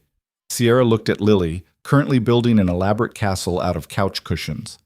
"How about Thanksgiving? You could come here. We'll cook." "You're going to cook?" "Ethan's going to cook. I'll supervise." "Even better." Work settled into a new rhythm. Sierra hired a COO to handle day-to-day operations, promoted several key managers, and instituted policies that allowed her to actually leave the office at reasonable hours. The company didn't just survive her reduced presence, it thrived. Turned out when she wasn't micromanaging every decision, people rose to the challenge. She still worked hard, still cared deeply about Apex Solutions' success, but it wasn't everything anymore. It was just one part of a life that now included school pickups and family dinners and movie nights on the couch. 3 months after moving in together, on a Saturday morning in November, Ethan woke Sierra early. "Get dressed. We're going somewhere." "Where?" "It's a surprise." They dropped Lily off at her friend Maya's house for a play date. Then Ethan drove them out of the city. Sierra watched the buildings give way to suburbs, then to countryside, increasingly curious. "Are you kidnapping me?" "Technically, you can't kidnap someone who comes willingly." "Where are we going?" "You'll see." He pulled up to a property 30 minutes outside the city, an old Victorian house on 2 acres, beautiful bones but clearly needing work. The for sale sign out front had a pending sticker across it. "What is this?" Sierra asked as they got out. "I put an offer in last week. It was accepted yesterday." He led her up the front steps. "I wanted you to see it before we finalize." "You bought a house?" "I bought us a house, if you want it." He unlocked the door and they stepped into a foyer with original hardwood floors and a staircase that curved up to the 2nd floor. "It needs work. A lot of work. But the structure's solid. I can restore it while we live here." Sierra walked through the rooms, seen past the peeling wallpaper and outdated fixtures to the potential underneath. There was a large kitchen with windows overlooking the backyard, a living room with a fireplace. Upstairs, 4 bedrooms, 1 for them, 1 for Lily, 2 for whatever the future held. "The apartment's too small," Ethan said, following her. "And it's mine, not ours. I wanted something we could build together, something that feels like a real home." Sierra stood in what would be the master bedroom, looking out at the land surrounding the house. She could see Lily playing in that yard, a swing set under the oak tree, maybe that dog or cat she'd promised to consider. "It's perfect," she said. "Yeah?" "Yeah." She turned to face him. "When can we move in?" 3 months? Maybe 4? Depends on how fast the renovations go. "Can I help?" "You want to help renovate a house?" "I want to learn. You keep saying I need hobbies that aren't work." Ethan pulled her close. "Okay, but if you paint anything the wrong color, I'm repainting it. Deal." They spent the rest of the morning walking the property, planning changes, imagining their life in this space. Ethan pointed out which walls could come down, where they could add windows, how to restore the original character while making it functional for modern life. "We could have your parents stay here for holidays," he said. "There's room. And Lily can have friends over without us all being on top of each other. And you can have an office, a real one, not just a corner of the bedroom. Sierra thought about that. A space that was hers for work, but separate from the rest of her life. A way to keep the boundaries she'd never learned to maintain. I like that idea. On the drive back to pick up Lily, Sierra's phone rang. An unknown number, but something made her answer. Ms. Vale? This is Carson Wright. I'm calling from the DA's office. Sierra's stomach dropped. Is this about the Delaney case? Yes. I wanted to inform you personally that Mr. Delaney has accepted a plea deal. He'll plead guilty to criminal conspiracy and harassment. In exchange, the attempted kidnapping charge will be reduced to attempted child endangerment. He's looking at 3 years, likely serve 18 months. That's it? 18 months? I know it's not what you were hoping for, but it's a guaranteed conviction with no trial. He'll be a convicted felon, lose his business licenses, and be prohibited from holding any corporate officer position for 10 years. His career is over. Sierra thought about fighting for more, pushing for trial, making him pay fully for what he'd done. But she was tired of fighting, tired of letting Marcus Delaney take up space in her life. Okay, she said. Thank you for letting me know. After she hung up, Ethan glanced at her. Everything okay? Delaney's going to prison, not for as long as he deserves, but long enough. How do you feel about that? Honestly, I feel done, like I can finally close that chapter and move on. Good, because we've got better things to focus on. They picked up Lily, who was covered in paint from an art project and buzzing with stories about her playdate. On the drive home, Sierra listened to the girl chatter about her friend's new puppy and felt something she'd never expected to feel: contentment. Not the restless satisfaction of closing a business deal or winning a contract. Real contentment, the kind that came from being exactly where you were supposed to be with exactly who you were supposed to be with. Thanksgiving arrived with all the chaos of family holidays. Sierra's parents flew in and fell instantly in love with their granddaughter, spoiling Lily with gifts and attention. Ethan cooked a turkey that was only slightly dry, and Sierra made mashed potatoes that were lumpy but edible. They ate around a table that was too small for 6 people and laughed when the chairs didn't quite fit. Margaret pulled Sierra aside while they were cleaning up. You look different, she said. Different how? Happy. Really, genuinely happy. I haven't seen you look like this since you were a little girl. Sierra glanced through the doorway to where Ethan and her father were teaching Lily some complicated card game, all 3 of them arguing good-naturedly about the rules. I didn't know I could have this, she admitted. I thought I had to choose between success and everything else. And now? Now I know that success means different things. Building a company is one kind. Building a family is another. I was pretty good at the first one. I'm learning the second. You're doing better than learning, sweetheart. You're thriving.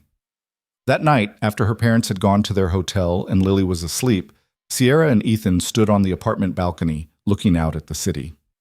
Thank you, Sierra said. For what? For not giving up on me when I disappeared into work. For teaching me how to show up. For bringing Lily into my life.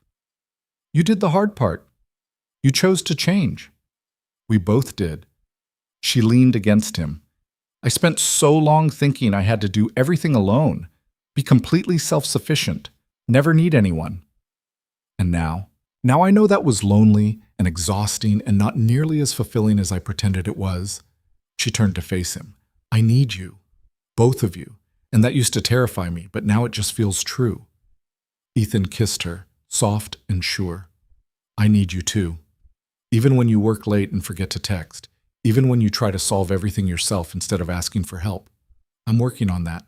I know, and I love you for trying. Christmas came fast. They spent it in the apartment, just the 3 of them, opening presents surrounded by wrapping paper and chaos. Lily got the art supplies she'd asked for, plus a dollhouse from Sierra's parents that was currently taking up half the living room. Ethan got new tools and a book on Victorian restoration techniques. Sierra got a small velvet box that made her heart stop. She opened it slowly. Inside was a ring, simple, elegant, a single diamond set in platinum. I know we said I'd do this better, Ethan said, suddenly looking nervous, with a plan and a proper proposal. But watching you with Lily this morning, seeing you happy, I couldn't wait. He took the ring from the box and held it out. Sierra Vale, will you marry me? Lily was watching from the couch, her eyes huge. Sierra felt tears prick her eyes.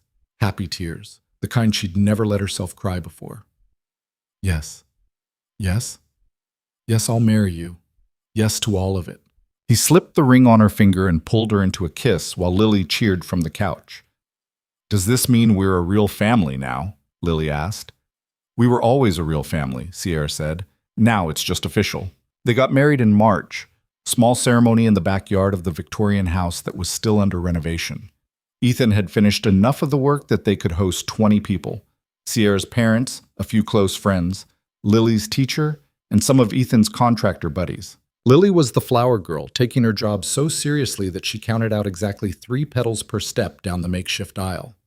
Sierra wore a simple dress and no shoes because the yard was muddy from recent rain.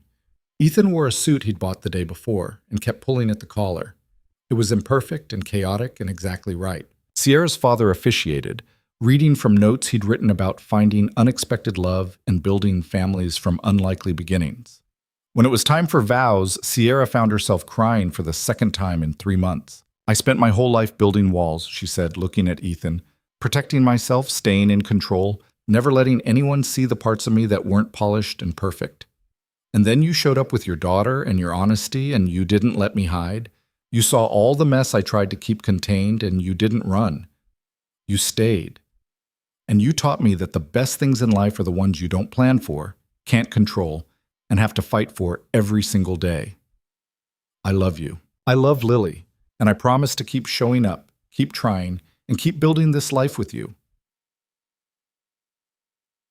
Ethan's vows were simpler. I promise to push you to leave work on time, to make you pancakes, to remind you that you're more than your job title, and to love you exactly as you are, driven, stubborn, brilliant, and mine. They kissed, and Lily cheered louder than anyone. The reception was potluck in the half-finished living room. Someone brought a Bluetooth speaker and played music from their phone. Lily taught Sierra's father her made-up dance moves.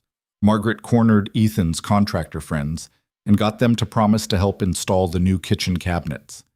Sierra stood in the doorway watching it all, this life she'd accidentally built from a lie that became truth. Happy? Ethan asked, appearing beside her with 2 glasses of champagne. Terrified and happy.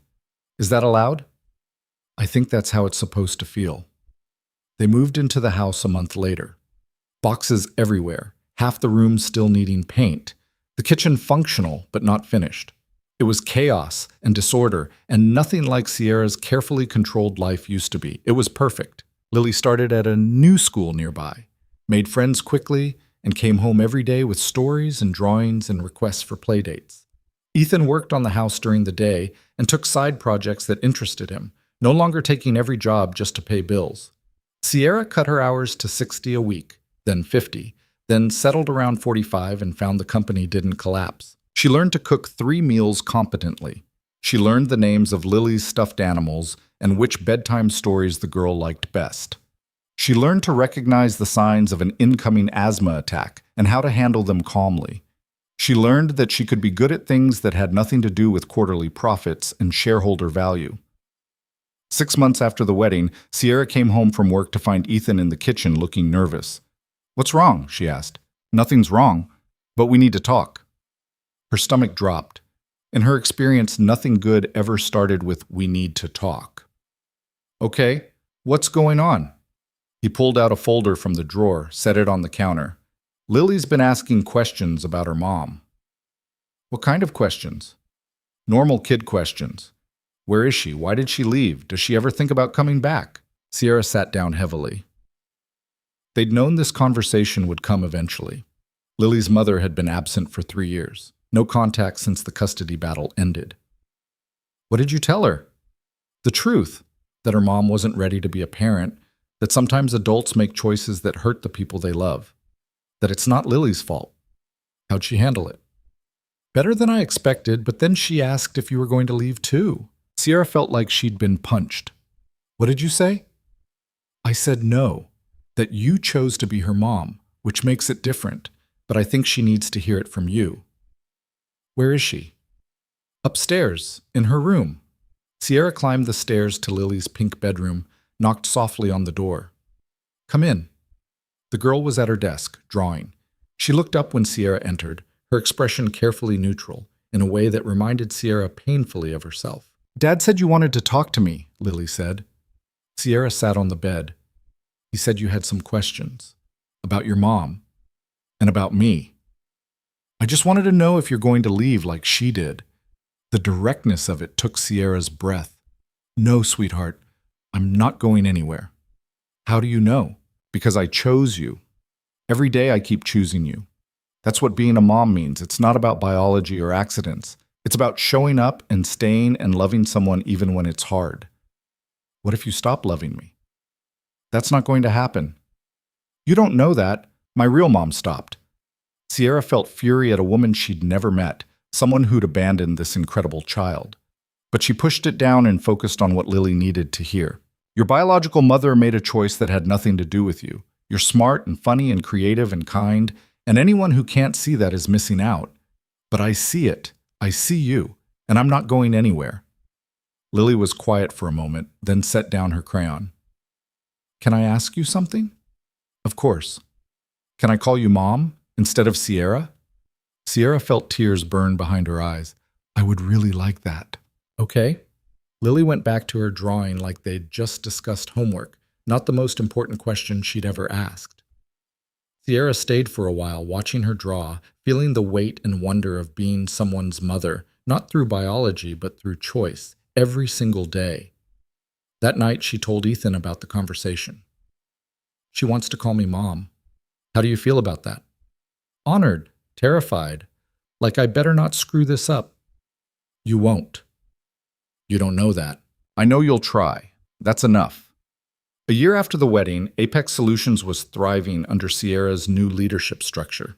She'd been named one of the city's top CEOs in a business magazine profile that focused as much on her work-life balance as her profit margins. The article included a photo of her, Ethan, and Lily in front of their Victorian house, looking like an actual family instead of a corporate headshot. Marcus Delaney was 6 months into his prison sentence, largely forgotten by the business world that had once considered him a player. Helix Corp had rebuilt under new leadership and sent Sierra a fruit basket when they landed a major contract, a peace offering she'd accepted gracefully. On a Saturday in November, almost exactly 2 years after that first weekend in the hotel, Sierra sat in the backyard watching Ethan teach Lily how to build a birdhouse. The yard was finally landscaped, the house was finished, and they'd adopted a cat named Pancake, who was currently sleeping in a patch of sunlight. Her phone rang. Her assistant. "I'm sorry to bother you on the weekend, but the Jensen contract just fell through. They're going with Helix instead." 2 years ago, this would have sent Sierra spiraling. She would have spent the entire weekend strategizing, calling contacts, trying to salvage the deal. Now, she took a breath and said, "Okay, we'll regroup Monday. Put together a meeting with the team and we'll figure out our next move." "You're not worried?" "I'm disappointed, but one lost contract isn't the end of the world. We'll survive." After she hung up, Ethan looked over. "Everything okay?" "Lost a contract. It'll be fine." "Look at you, not panicking." "I'm learning." "Yeah, you are." Lily ran over, brandishing a crooked birdhouse. "Look what we made!" "It's beautiful," Sierra said.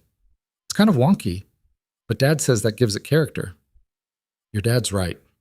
They hung the birdhouse in the oak tree, and Lily immediately started a vigil to wait for birds to move in. Sierra and Ethan retreated to the porch with coffee, watching their daughter's determined patience. "I've been thinking," Ethan said. "About what?" "About expanding. The house, I mean. There's room to add on if we wanted." "Why would we need more space?" He looked at her with an expression she couldn't quite read. "In case we wanted to add to our family. Eventually. If you wanted." Sierra processed this. They'd never really talked about more kids, had been so focused on building their life together that the future had remained abstract. "Do you want more kids?" she asked. "I want whatever makes you happy. But yeah, I think I do. Someday." Sierra looked at Lily, still watching the birdhouse with single-minded focus. She thought about sleepless nights and diapers and all the chaos that came with babies. She thought about her career, her company, the balance she'd finally achieved. She thought about how full her life felt now compared to 2 years ago when it had looked perfect but been completely empty. Someday, she agreed. Let's finish raising this one first. Deal. That night, after Lily was asleep, Sierra stood in her home office looking at the framed drawing on the wall. The one Lily had made that first weekend, of 3 people holding hands. It was faded now, the colors dulled by time, but Sierra kept it there as a reminder. A reminder that sometimes the best things in life start as lies that become truth. That the families we build can be stronger than the ones we're born into. That success looks different depending on what you value, and the most important achievements can't be measured in profit margins. She'd hired Ethan Cole to fool her parents for a weekend. She'd expected a transaction, clean and simple. Instead, she'd gotten a family. Messy and complicated and entirely unexpected. She'd gotten a life. And standing there in the house they'd restored together, listening to her husband moving around downstairs and her daughter breathing softly down the hall, Sierra Vale realized she wouldn't change a single thing. Not the lies that started it, not the chaos that tested it, not the choice to build something real from something fake. Because in the end, love wasn't about perfect beginnings or smooth journeys. It was about showing up, staying present, and fighting for what mattered. And this imperfect, beautiful life mattered more than anything she'd ever built in a boardroom. Sierra turned off the office light and went downstairs to find Ethan reading on the couch. She curled up beside him, and he wrapped an arm around her without looking up from his book. "Love you," she said quietly. "Love you too." Simple words, but they meant everything. Outside, the city lights flickered like promises. Inside, a family existed that hadn't existed 2 years ago, built not from blood or obligation, but from choice. From a single father saying yes to a strange job. From a CEO learning to leave work on time. From a little girl deciding to trust one more time. And from a weekend arrangement that turned into forever. The fake relationship was over. The real one had just begun.